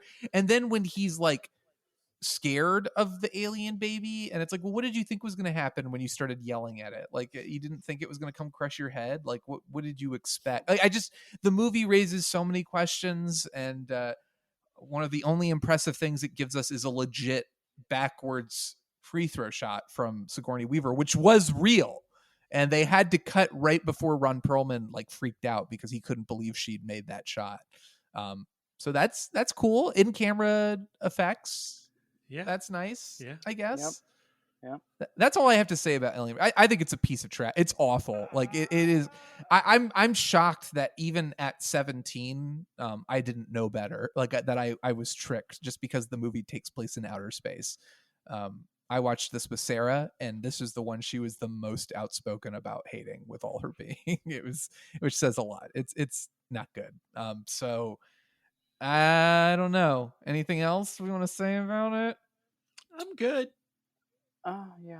Yeah. How many Whedon's in denial about how bad this is would you give Alien Resurrection? I'm good. I'll just start us off. I think maybe 1.5. I'll bump it up a half star to 2. Oh, Okay. Wow. 2.5. I'm giving it 2.5. All right. That's Okay. I don't have a problem on that. Yeah, I wanted to. I'm like teetering between 1.5 and 2, but I just stay tuned I for just my was lower so ratings. All right. Well, the Alien quadrilogy, which we have now concluded, even as bad as Alien Resurrection is, it does give us a unique filmmaker with a unique vision. And from this point on in the franchise, those are things, filmmakers, visions. I know Ridley Scott comes back, but I don't know. I think we're heading into some dark territory. We are now. Some of these movies are better than Alien Resurrection. I'm putting it out there right now. I agree with that. Yes, for sure. Some of them are. And I know we're brace yourselves, people. We're jumping into the Alien versus Predator portion of the conversation. And I had not seen either of these movies before. I think I might have seen parts of Alien versus Predator. And I will never forgive Brad for making us include them. If you feel bad, I had to rewatch it. So what do you mean? I already knew what I was getting into, and I was like, fine for podcasting. Yeah, Alien vs. Predator. I will say this: I didn't think I could find anything redeemable about it until I watched Alien vs. Predator Requiem, and then it was like, wow, Alien vs. Predator is a masterpiece. But at the very least, I'll say this much for the first of the two. It at least, I don't know if it respects the fans, but it at least doesn't. It has the sensibility to think like, oh, let's make it kind of alienish, and by that I mean it's like, oh, they go to like the Arctic and they explore this strange pyramid, so it doesn't feel quite of this planet, and it's not like a generic teen slasher movie like Requiem is. So that's something I like about Alien versus Predator. I like almost nothing else about it. Aaron, how do you feel about Alien versus Predator? And I'm going to you next because I can't wait to to hear Brad's speech defense about it. But let's start with Aaron first. This was an absolute barrage of blandness. I don't know any of the characters. I couldn't tell you a name. Oh, but what about the guy who he has kids? He's like, here, look at the photos. No, well, that's the thing. So there's two guys. It's that like Dr. Graham Miller guys. Sure, whatever. Blah blah blah blah blah. There's two guys like right in the middle, like they're in the middle of the pyramid. They've been split up from the rest of the group. Literally, nobody has any motivation that we need for them to stay around. Like we're just waiting for them to all die. And then one of them says, "Well, I'm a father." The other one's like, "Well, I'm a father too." And they literally get killed off in that scene. Like what? What for? What reason? It was a chef's kiss of stupidity. It was beautiful. Man. The whole movie feels like that. Like, I like. It's funny that I say this. Like, it was so poorly lit, and you can't see anything. And again, like Shawn stated earlier, you think that until you watch Alien vs. Predator Requiem. But yeah. Should we give the floor over to Brad? Brad, I think I can feel the energy. I feel like he's walking up to the witness stand. He puts the arm on the judge's desk. Brad, let's hear it. Let's go. Let's do this. This is all your fault. How do you feel about the first Alien vs. Predator? I like Alien versus Predator. I don't really like Alien versus Predator, but I like it. And I do think it's important that you get your first watch out of the way and you're attacked by all its awfulness. And you got to let that feeling sink in, Shawn, and then you got to shed it and come back to it. And watch I'm the never movie the watching way, this movie again. No. You got to watch it the way that Brad never watches say it. never. There might be another podcast somewhere you have to watch it for. Yeah. You watch it the way I watch it, and then watch it the way that James Cameron watched it, who calls it the best Alien sequel, by the way. No, he didn't. He did actually. Yes, that is not a lie. Yes, he does. He considers it the best. I knew Alien I didn't sequel. like this guy. He considers it the best Alien movie outside of the first two. Not the best Alien sequel. Right. He prefers it to Resurrection and Alien 3. I enjoy this film. One, I love Sanaa Lathan. I've been a big fan of hers ever since Blade and Love and Basketball. Yeah, she's dealt an awful hand in this movie, and she's better than the movie. But I think she's good in the film. It would be. I think she's fine. She doesn't have a character. No, I think she would be better with a better script, obviously. Yes. But I think that the alien effects, not always good, but there are moments of brilliance and beauty in them. I think the first time you get a shot of the Predator and the alien coming face to face is a good shot. I think the shot of the frozen ice queen coming to life with the electricity around her is a really cool shot. I think there are moments where Paul W.S. Anderson composes some really rad sequences. I also think that there are some embarrassingly bad sequences. The end when they're shooting out the ice hole and speeding through it is just laughably bad. And I think the Predator acting is really rough. The people they hire to be in the suits of the Predator costumes in particular, they can't carry that latex on their shoulders. Was Tom Woodruff one of them? He is one of them. I don't know if he was the main one. Was he the original? No, he's the guy who he's like the effects. Okay. He stems out of Stan Winston's school. Yeah. I think he's the hybrid in Resurrection though. And he's the Gill Man from Monster Squad. Yeah, that's true. But there's moments in it that I appreciate and that I like. And I actually, like I said, I like Sanaa Lathan. I like the guy from Train Spotting, Spud or Bud or whatever the hell his name is. And I like Tom Cruise's cousin is in this movie. No. It's not Tom Cruise's cousin. It's the guy who looks like Tom Cruise's cousin from Sin City, who's got the big scar face. Okay. He's one of the henchmen. Yeah. Apparently those scars are real, and he got them because he was tortured by the mob. I did not know that. Yeah. That's insane.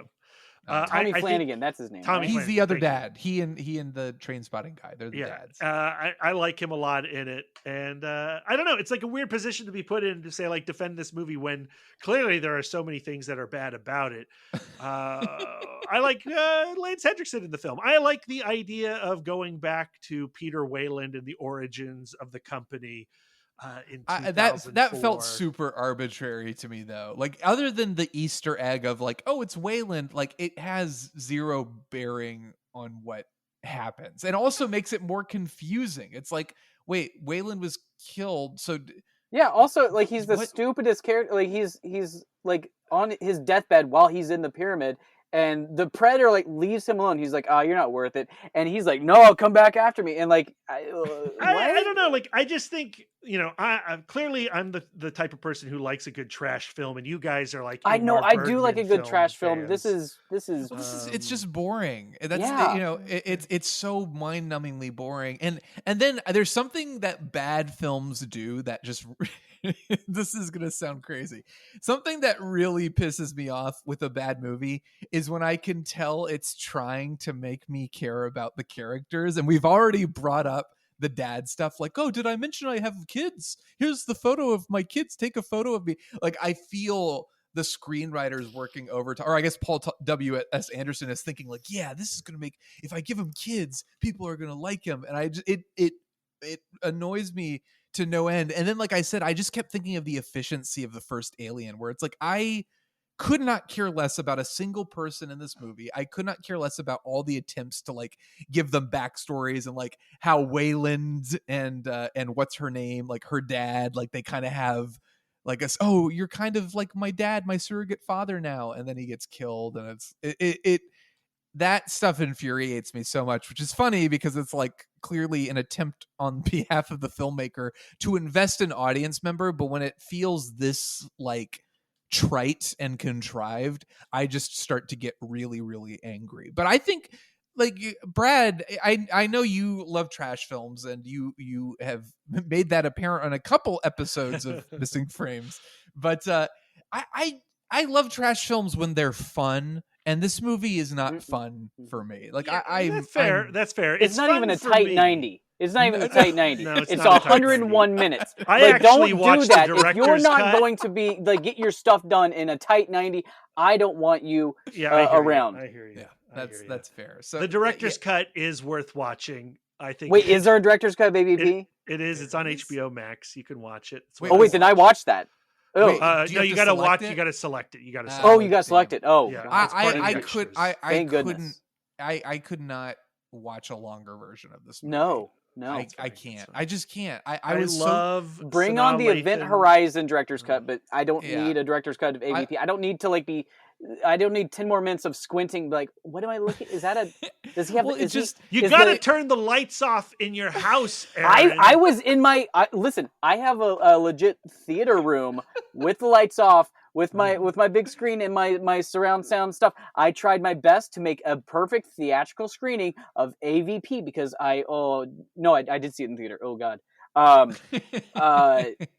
I tried to recreate that moment of knowing what I was going to get myself into, and it still hurt. It was painful. The worst thing that can happen when you make a movie that's so clearly like a fan pandering thing, like Alien vs Predator, the movie you've been waiting for, and then as I'm watching it, I think, oh wait, this isn't that exciting. Seeing an alien and a predator fight each other, like maybe this because concept. you're dead inside. maybe, but there was something about like as I was watching, it's like the concept of like, yeah, Alien vs Predator, that sounds cool until you watch it playing out in You front got of you. to come and into then it with a child's heart. You're too old. I think that's probably it. Yeah, Alien vs Predator. No, This no. just felt like Snakes on a Plane. It felt like it was funded by Snakes on the 4chan. Plane is great. What are you talking about? Are you It's okay? great. Do it. I love. How Snakes on hard a does the Plane. pandemic hit you? Are you like? I need to come over there with a couple more Criterion You guys boxes. should and- try liking movies for a I change. love I- movies, but I- I don't need one written Never. on some Tumblr fanfic Look, account. I We're don't good. need one with the line of dialogue. This is like finding Moses's DVD collection. That's What a does great, that mean? hilarious line. What does that mean? It's ridiculous. You On got every level, what does that to the mean? ridiculousness. I can't. Like when she teams up with the Predator and she's got an alien head as a shield, That and is they're kind of like cool. running Yes, down that the is cool. ice. That is kind of cave. cool. It's fun. It's fun. But It's stupid. It's but fun. it's no, I agree. Like having those ideas put together, but it is so like bland to look at. I just feel like I'm looking at nothingness, and I want to look at something. I do want to see an alien fight a predator, and I want some badass to like have an alien skull as a shield, and the predator to pull out his Guyver the thing that he throws, and all that other stuff. That's great. I think but it's more stylish than you're giving it credit. What? I think it's awful. I mean, I think there are huge whiffs stylistically and visually, but I also think there are some solid swings in there. Especially, I was gonna say, especially when compared to its sequel. For sure.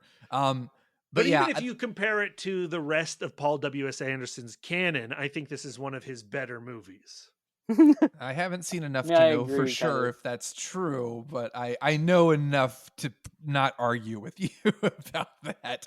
I know that you are probably correct based on his track record. What do you think? Final ratings? How many how many dead dads in Alien vs. Predator would you give Alien vs. Predator? Brad, let's just go ahead, rip the Band-Aid off. How many would you give it? I mean, I give it 3. Okay. Aaron, how about you? Ironically, there are 2 dead dads in the movie, and so I'm going to give it 2 dead dad stars. I'll give it a dead dad and a half. And I think doesn't the one get ripped in half? Does that make sense? I don't know. One gets captured and then the net alien's so cool. I love the net alien. That is cool. Yeah, because it's the only thing you can see. Like literally, it's the only alien you can see. Turn the lights off, Aaron. Oh my god! So, Alien vs. Predator Requiem, which, as far as my understanding goes, this was basically intended as a kind of apology to fans, because I remember when Alien vs. Predator came out, it was like, it's PG-13. How did this happen? And to be fair, that is baffling that you take 2 R-rated franchises and make a PG-13 movie out of it. So Requiem was, I guess, intended as Fox's like, no, this time it's R. It's going to be violent. It's going to be exactly what you wanted. I don't know how this happened. Like, Requiem is absolutely atrocious, but it was supposed to be like, it was made as an apology film. But how do you make a worse movie when this hurt me? Like, this movie legit made me very, very upset. Like, just to tell you how bad this movie is, I desperately started looking for something to do while watching it, and I was like, oh, the dishwasher. I have to unload the dishwasher. That's how bad this movie is. I felt inclined to start doing house chores, just to make the time go faster. And it's a shorter film than Alien vs. Predator. This is pretty close to a trim 90 minutes, but man, does it feel long. And I will never forgive the person who thought, yeah, you know what? Maybe we should turn both these franchises into just like generic teen slasher movie. How about that? I hate is a strong word, and it is a word I would wholeheartedly use to describe my feelings towards AVP Requiem. I also love that the opening credits it says AVPR, and then just in case it makes sure to spell out the title as well. And I'm like, you could have just done one or the other. Did you have to do all of them? Why? This is stupid. This is terrible. Brad, how do you feel about Requiem? I mean, this one's trash. Okay? This is garbage. Oh boy.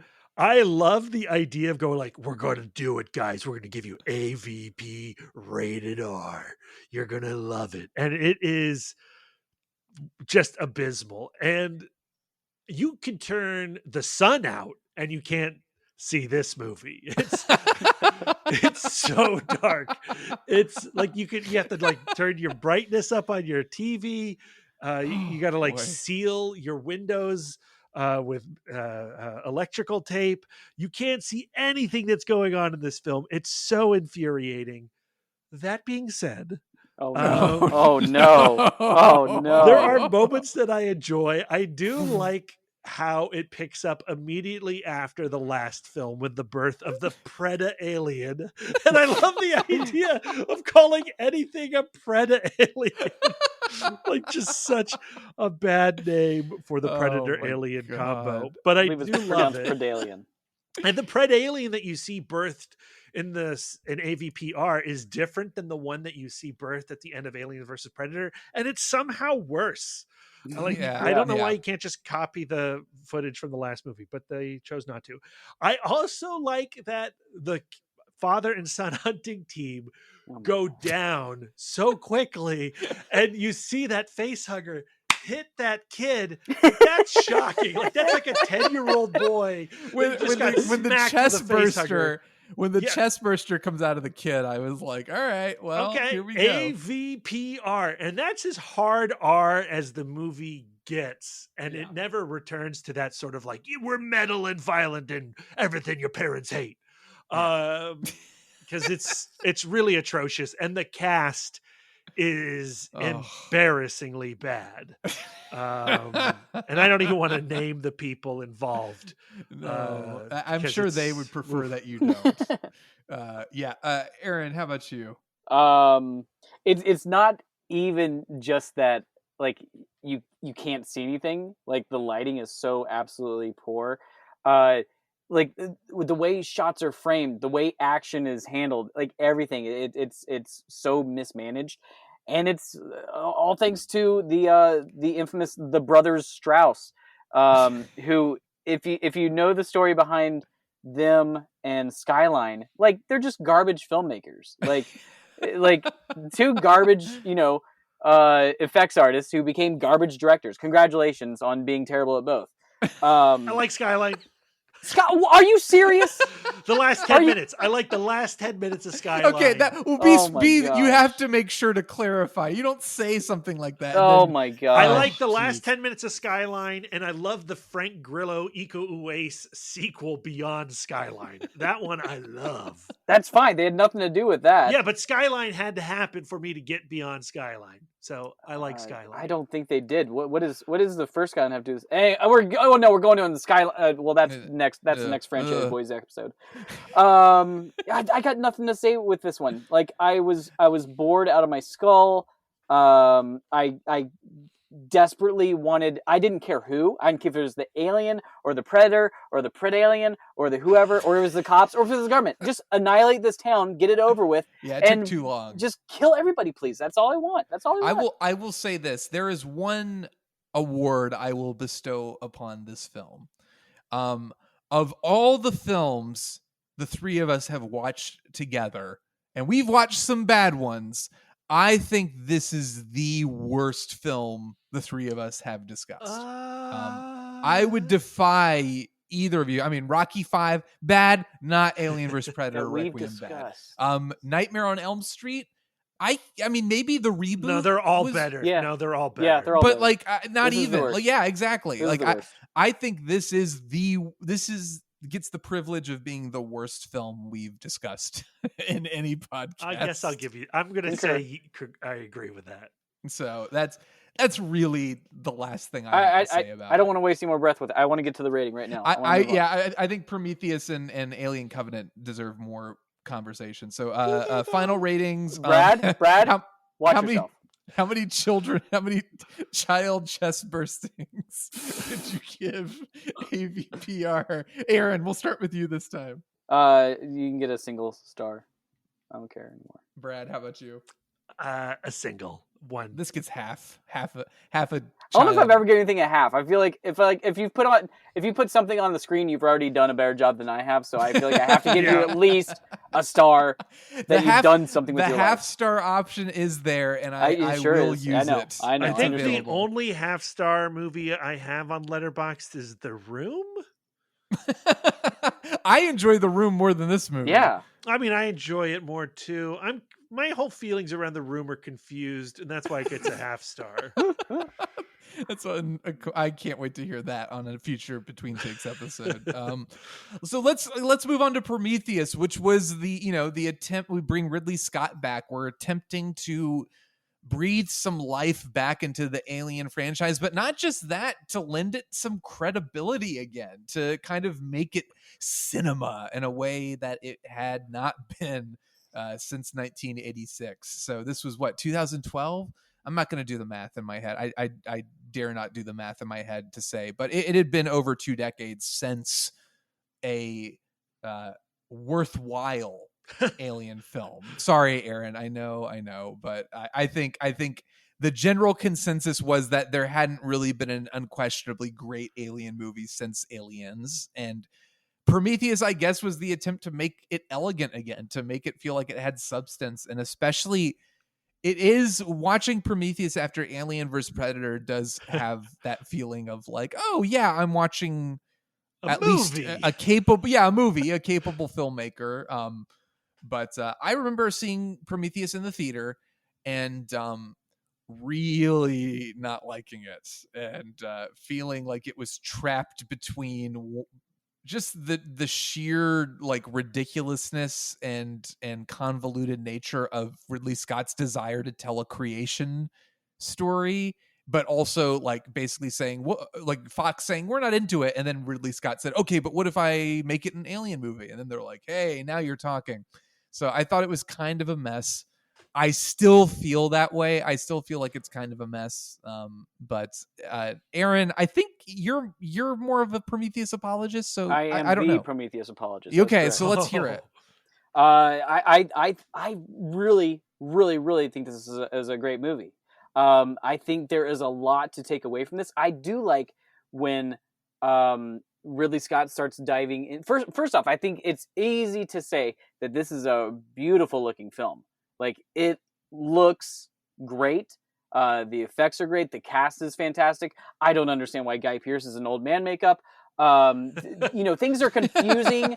It doesn't all quite click and make sense, but I think there are so many. I really like when movies are taking chances, and I feel like this one, like, we're so wrapped up in what the Alien movies are supposed to be or what we want them to be. And when you come into a franchise that, like you said, I'm not going to math either. When it's 79 to 2012, when you come that far, I like a movie that's trying to evolve and turn something into something else while still using that vehicle. And I think it used it really well. It used a lot of mystery behind, it didn't come out and say it. First off, I love Damon Lindelof, especially back in 2012. I was a huge Lindelof fan. I think Lost was at the tail end, or it already ended by that time. And yes, it'd been, prolonged, far too long. He only wanted to do 3 seasons. That's what they should have gave him. But of course, ABC's money hungry. The Mouse House needs more money, so they got to keep it on and do more of that. But all of Lost is great.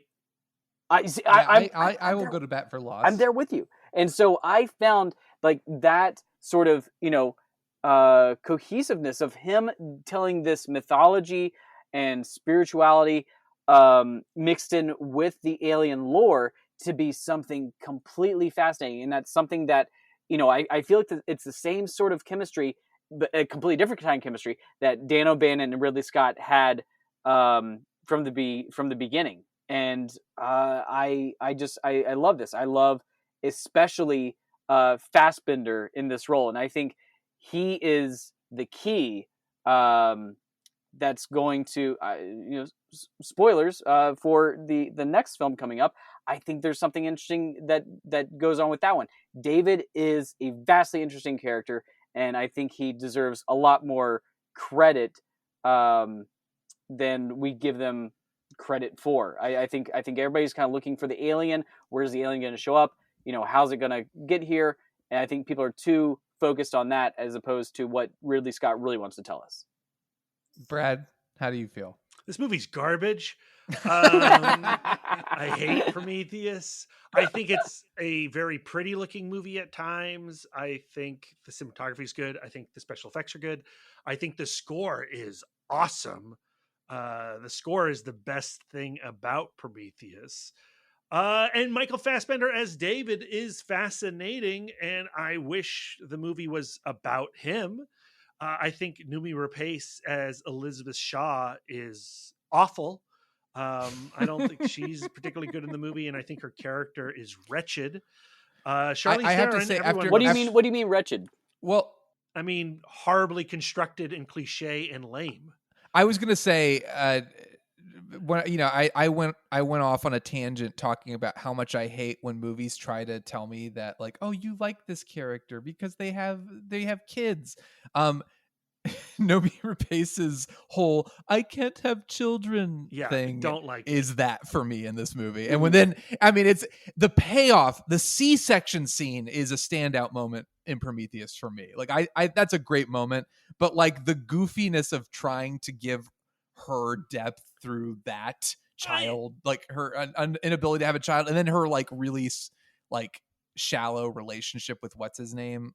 I'm with it's Brad. Such a great cast. You know, I normally like Noomi Rapace. I'm being really mean towards her, and I You apologize. really were. I was offended. But like, you know, Noomi Rapace is great. Michael Fassbender's great. Charlize Theron's great. Idris Elba's great. Guy Pearce, Logan Marshall Green, Sean Harris, Rafe Spall. Like, they're all great on their own in other films. I'll watch any movie of theirs, and you hear them as a crew, and you get so excited.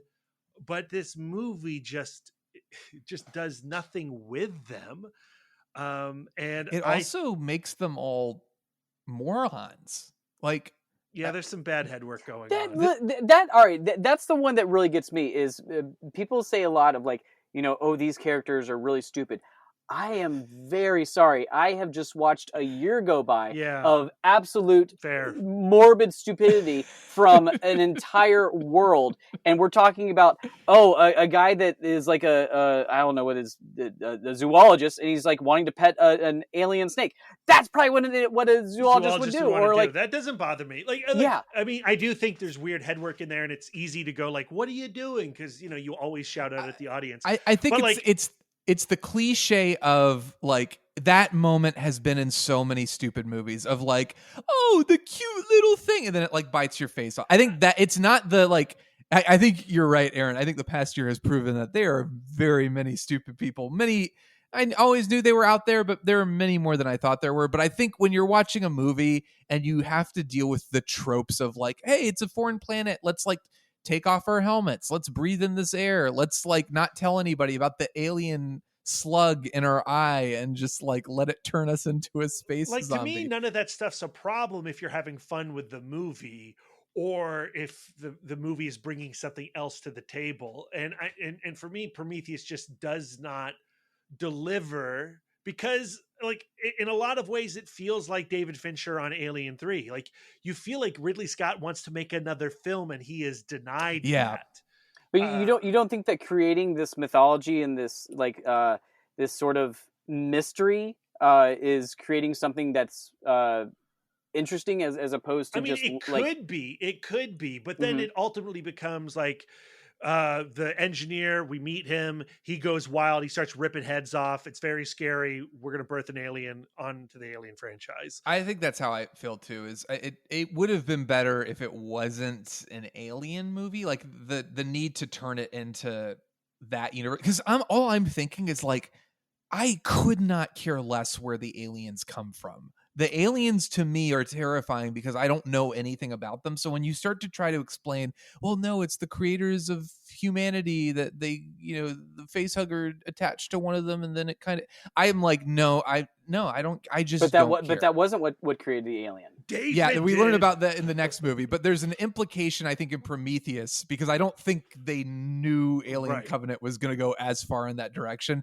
The implication with the teaser at the end of Prometheus, I think, was like, the alien is here. Like, I think that's what they were going for. And I just feel kind of like what Brad's saying. There's this movie is caught between a more interesting idea. Like the David stuff I like. I think Michael Fassbender, unfortunately, has to get caught up in that whole, like, all right, now you're part of the Alien franchise. And he feels he's valiant enough in that he's doing his best, but it's also like he is at the service of like, now it's a franchise and you can only, I feel like it's very similar to what happened to his Magneto in later X-Men movies, where it's like you just get lost These in are the better machinery. than those X-Men movies. Way better.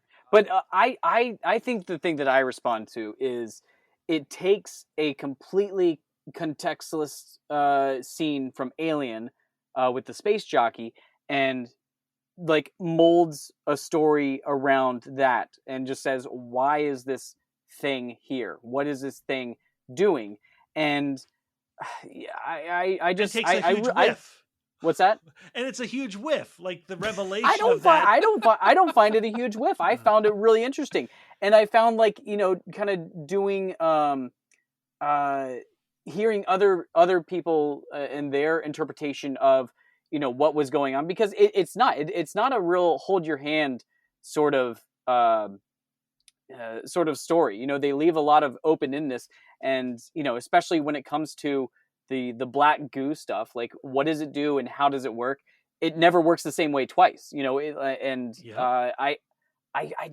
found that completely I don't know. I found that refreshing in a way to have an almost a choose your own adventure version of Alien, and it's not as focused on the alien, and it's focused on a completely different aspect where the alien just happens to have like a minor role. But I think I can't watch like when her husband comes back as a space zombie and starts running around and they're flame throwing him and running him over with the car. That to me feels like the studio coming in and saying, oh, but it's got to be the Alien movie. We've got to throw some action in there. So the problem with Prometheus is what Brad's saying. The sense of like, what is this movie? What exactly was it? What could it have been if Ridley Scott hadn't kind of gotten roped into like, how about an Alien sequel kind of, or Alien prequel? I hear you. And I think, and maybe this is a backwards way of thinking of things, but because I actually did kind of like it more on my return viewings of it, and maybe something in the next movie made me appreciate it even more. And that's all I'm gonna leave at that. That seems to happen in this franchise. It's like the following movie will which I don't necessarily have a problem with, because we've seen in in Marvel movies how we can recontextualize a movie. Like when you watch Thor 2, what was that one? Dark World. And it's complete absolute garbage, and you don't need it at all. It's not that bad. You don't need it at all. But then when you watch Endgame and you get that little cutback to that movie, and you're like, could I maybe watch that again? Maybe there's something there to it. There's something I can actually piece out of it that has a little like emotional resonance that I kind of connect with now, and so I can kind of get behind what was once an absolute garbage movie and just kind of a garbage movie. I find Prometheus, part of its problem is it thinks it's really profound, but it's full of like stupidity, stupid people behaving stupidly, and it makes it really hard for me to buy into like the deeper message of like what it's trying to say and all that stuff. Like I just start to look at the plot machinations, the Charlize Theron Idris Elba scene where like they have a romantic involvement that feels like a reshoot, because it feels like they got a note from an audience member that somebody said, is Charlize Theron a robot? So they added a scene where it's like, let's have her bang Idris Elba and also have him ask her if she's a robot. That feels really awkward. I kind of like that scene. I don't like it at all. Squeeze box. Also, they're banging robots in the future. I don't know why that's a big deal. I don't know why that's a big deal either. They didn't need to throw that line in at all. Yeah. Agreed. So I can't get over, this movie is half like some interesting ideas, but like the plot stuff and the monster stuff and the way everything falls apart is like, it's making it very, very hard for me to get on the movie's level, because I'm like, everyone in this movie behaves really, really stupidly. I think the dialogue I respond very heavily to stupidity. I just I personally resonate with it. Exactly. Usually. It's But, something that I just I feel like we walk hand in hand in stupidity. but yeah, I think that's my biggest thing. I think what Brad's saying, it's like it should be more fun. If a movie's gonna be this ridiculous, like it shouldn't. Don't tell me like that you're creating something really meaningful and artsy when the movie is like, and then he's come back to life as a space zombie, and Charlize Theron is Guy Pearce is her dad. I'm just kind of like, no, I'm not into this. Anything else about Prometheus? Any good is there any Brad, are there any moments you really, really enjoy from Prometheus that you think are worth a mention? I mean, I love David's introduction and him watching Lawrence It's a of great scene. Arabia and Yeah. coloring his hair. I like all of that stuff. I like that, and I think the C-section scene is great. I like I said, I don't really want to know about the aliens or the space jockey and where they came from, but like I like kind of a little bit of the mythology of it. I like the creepiness of them watching these holograms run around the hallways and stuff. I like that visual. I wish the movie, like, I just wish the people talked less. Like every time someone says something, I just want to bang my head against the wall. Aaron, is there any final defense, any big moment that you think it's like, no, this is what makes it all worth it? No, I just like being right all the time, and I'm fine with. That's why we have you on. That's right. I only talk to people who are right.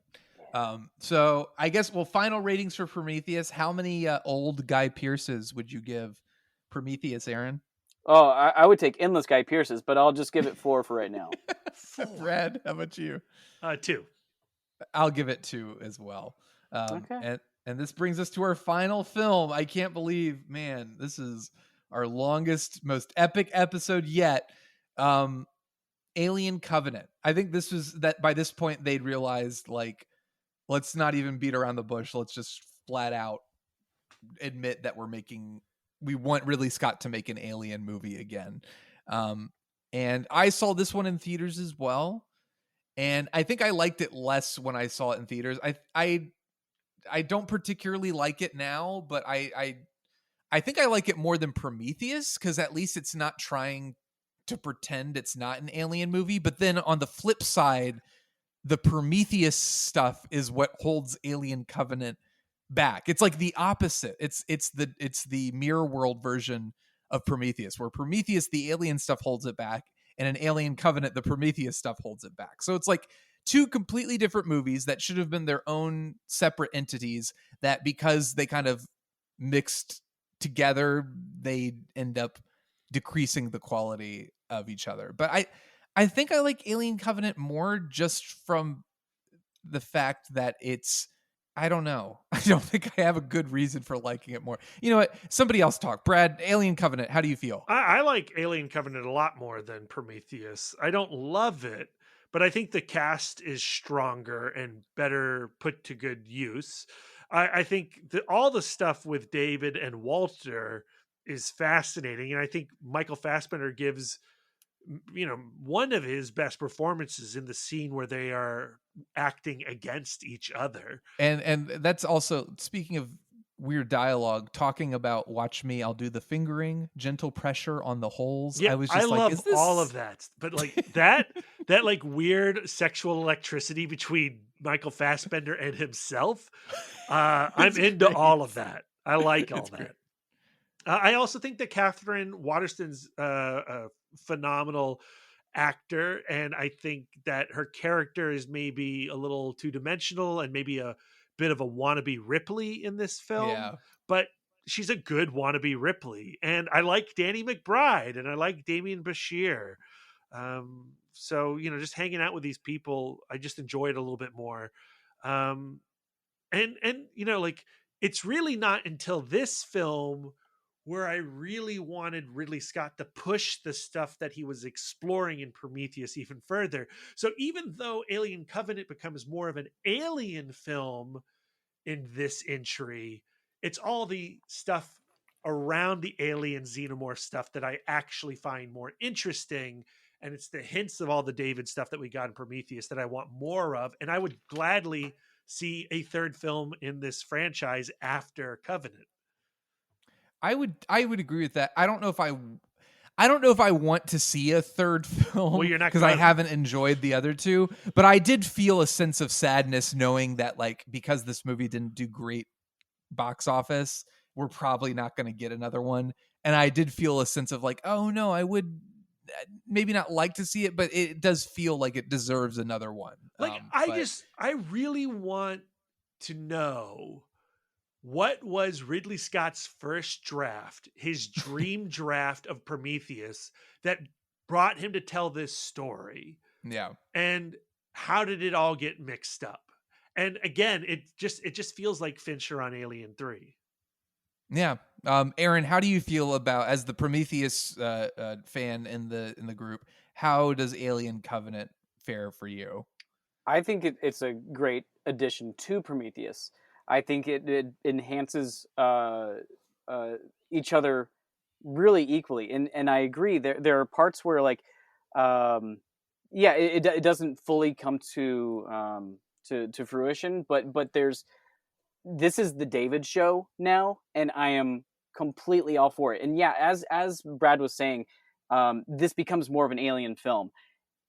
In turn, it also becomes an Alien film of kind of like of another nature, because we have, first off, the first scene, that opening scene of David talking to not as old Guy Pearce, is a fantastic scene. And this movie continues the trend of weird cameos with, like, James Franco getting murdered. Yeah. In the opening scene, getting burnt to death. Yeah. Yeah. So I'm not sure what happened there, but I love that Guy Pearce scene and this whole, it goes back to the motifs that the first Alien was, kind of playing with gender politics, and with having the ship called Mother, and the alien, like, literally raping everybody and birthing them out of their chest. Mhm. And this is David talking to his father, and having to reconcile that he, because he's this more kind of advanced model that they've kind of had to, like, pull back with the future iterations with Walter, and later with Ash, and so on and so on. They've kind of had to say, well, they can't be so perfect, and he found that imperfection of humanity to not be worthy for what they have created. And so he's turns into this vindictive monster, and it becomes the engineer himself to create these aliens, and that's where the alien part comes into play. I found that absolutely fascinating. I found that we were the harbingers of our own death. I love cyclical storytelling, and where it comes from. It makes a big, full roundabout that we are the ones that brought this upon ourselves. I completely, fell for it. It has, some wonky parts. I felt there are some really good characters in there, like you said, with Danny McBride and Catherine Watterson. A lot of the other characters just kind of feel expendable, which is why Alien feels like that absolute perfection, where, like, it felt so effortlessly easy to accept these characters. This one, it feels like, oh, here's some fodder for the aliens to kind of play with and whatnot. But for the most part of it, I felt like it was a great extension to what Prometheus was trying to say, and really solidify where it was going. And I too wanted to see where this was going to head with a third movie that we may or may not, probably won't get. I want to point out that this movie made me laugh more than Prometheus. There is a sequence in the middle of the film that is not supposed to be funny at all, but the sheer ridiculousness of it. Let me just try to restate the chain of events. Basically, everyone's in a panic because this dude has something inside him They lock him in a room with another woman as this thing is bursting out of his back. The woman who locks them in there is just a terrible human being in general. Then there's all the blood and stuff, and she walks in. She has the gun. She slips when she tries to shoot and falls on her back, and then closes the door on her foot. And I'm literally like, I'm not joking. I was in hysterics watching the scene because it feels like a comedy of errors, but not in a like, oh, this is on the edge of my seat. It felt like a Monty Python sketch. And then when she goes out to fight the alien, like when it's running around, she legit blows up the ship. That felt to me like, if this is not supposed to be comedic, then this is like a completely misguided you're a sick, twisted man. I find that whole sequence absolutely hysterical. Now there's things I don't love this. I don't love Michael Fassbender's American accent. I've heard him do decent American accents, and this one is really, really awkward. He's a robot. I was just gonna say that. No, I don't buy it. And then I think I kind of agree that the characters feel a little bit more essential than they do in Prometheus, but I don't like Catherine Watterson's whole like, oh, my husband, I miss him. Like, again, it bothered me. And then Billy Crudup, I liked him until he willingly walks into a room with creepy eggs and says, yeah, look at the egg. Okay, I'll do that. And then he deserved everything that was coming to him. People are stupid. I don't get this. People are so dumb and stupid. I would probably look right in the egg if I saw something. I'd be like, hey, what's going on? I don't expect it to like completely jump out at me. If it's not like, if I don't see the, furry crawly legs or anything like that, I'm probably going to be like, oh, what's going on over here? The shower scene it loses almost a whole star for throwing in a superfluous shower scene with an alien murdering people. That felt like, are we really going here? Okay. That all said, I think the ending of the movie is brilliant. I think it's got one of the best endings in this franchise, with her realizing that it's David, even though it's a little clunky when she's like, the cabin, remember the cabin? And he's like, he could have just said, yes, the cabin, I'll build it. That was a really stupid way to reveal it, but I loved the effect of that moment when she realizes it. The one part I didn't get was, she jabbed something into his chin, and I thought that was going to be the big reveal.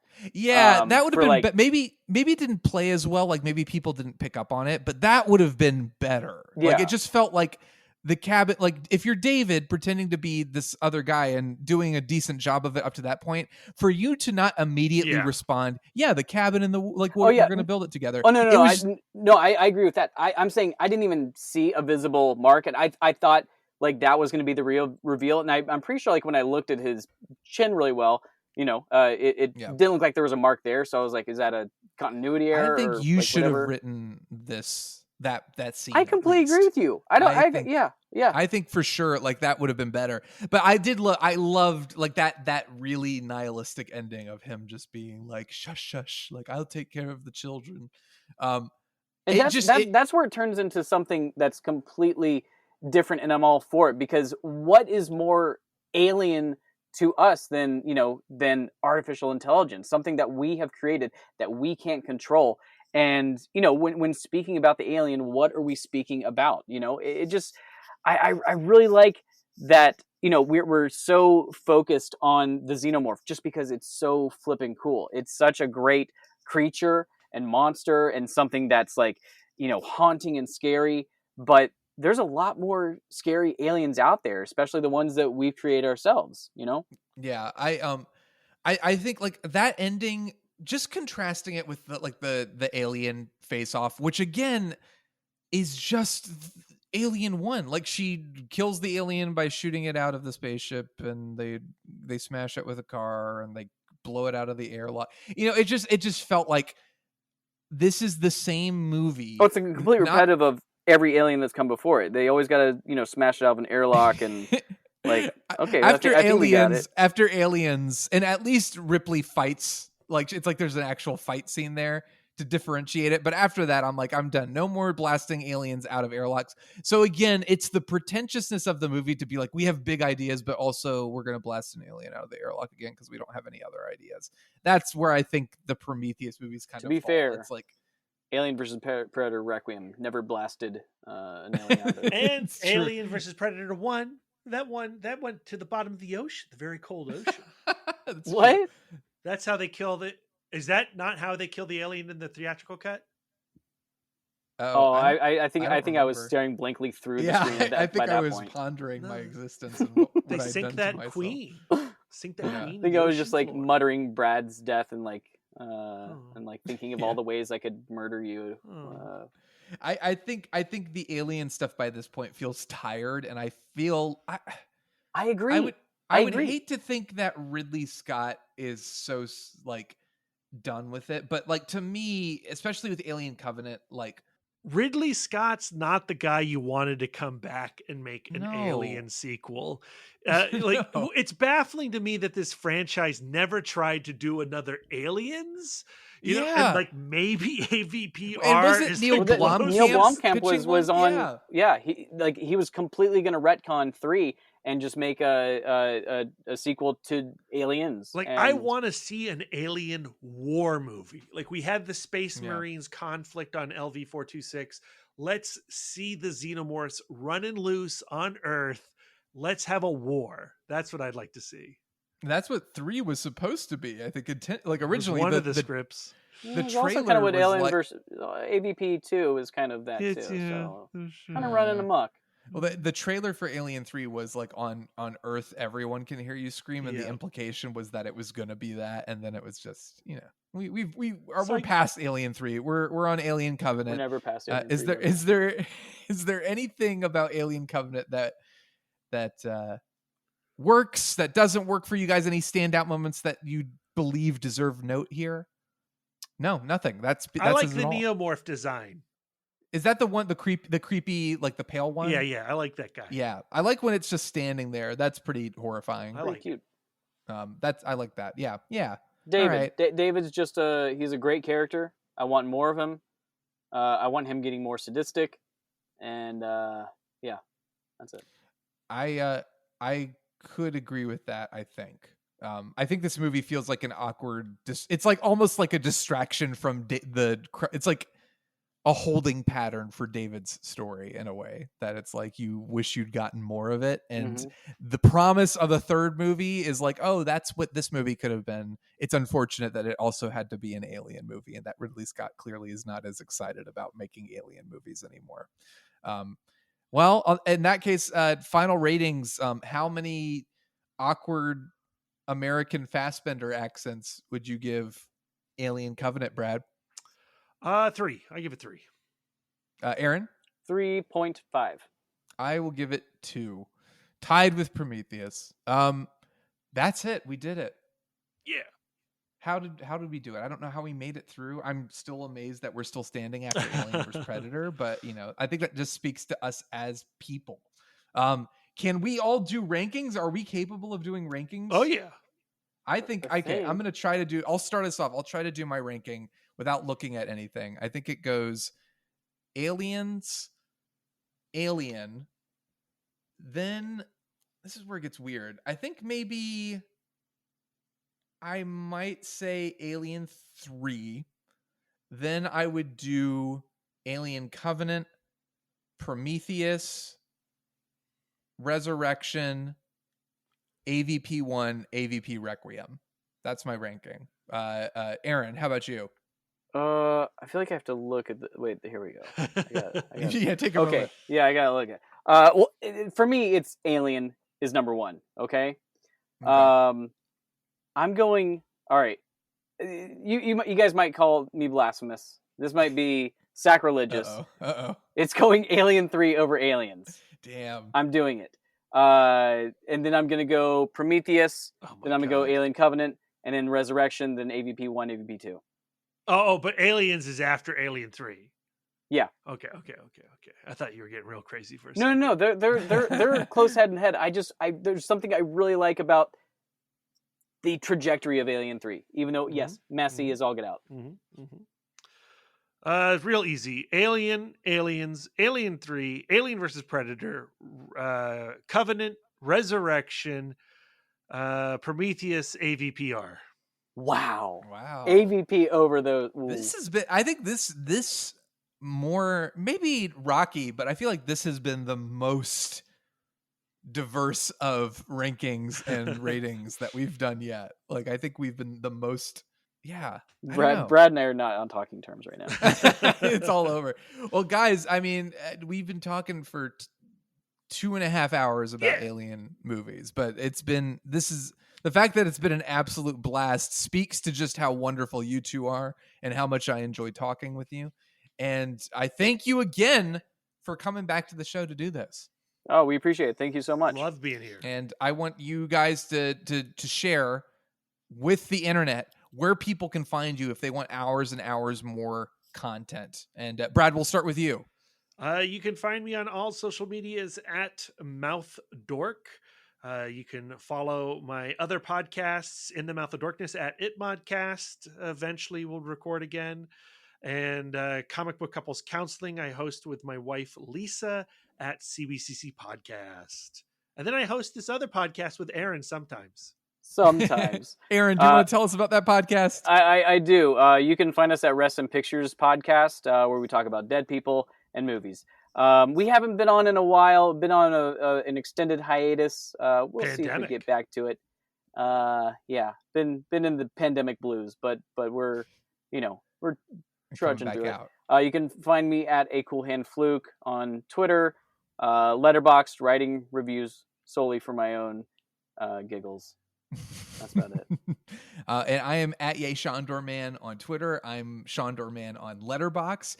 I want to thank everybody again for listening, for sticking with us for the length of James Cameron's special edition cut of Aliens. That's extremely impressive.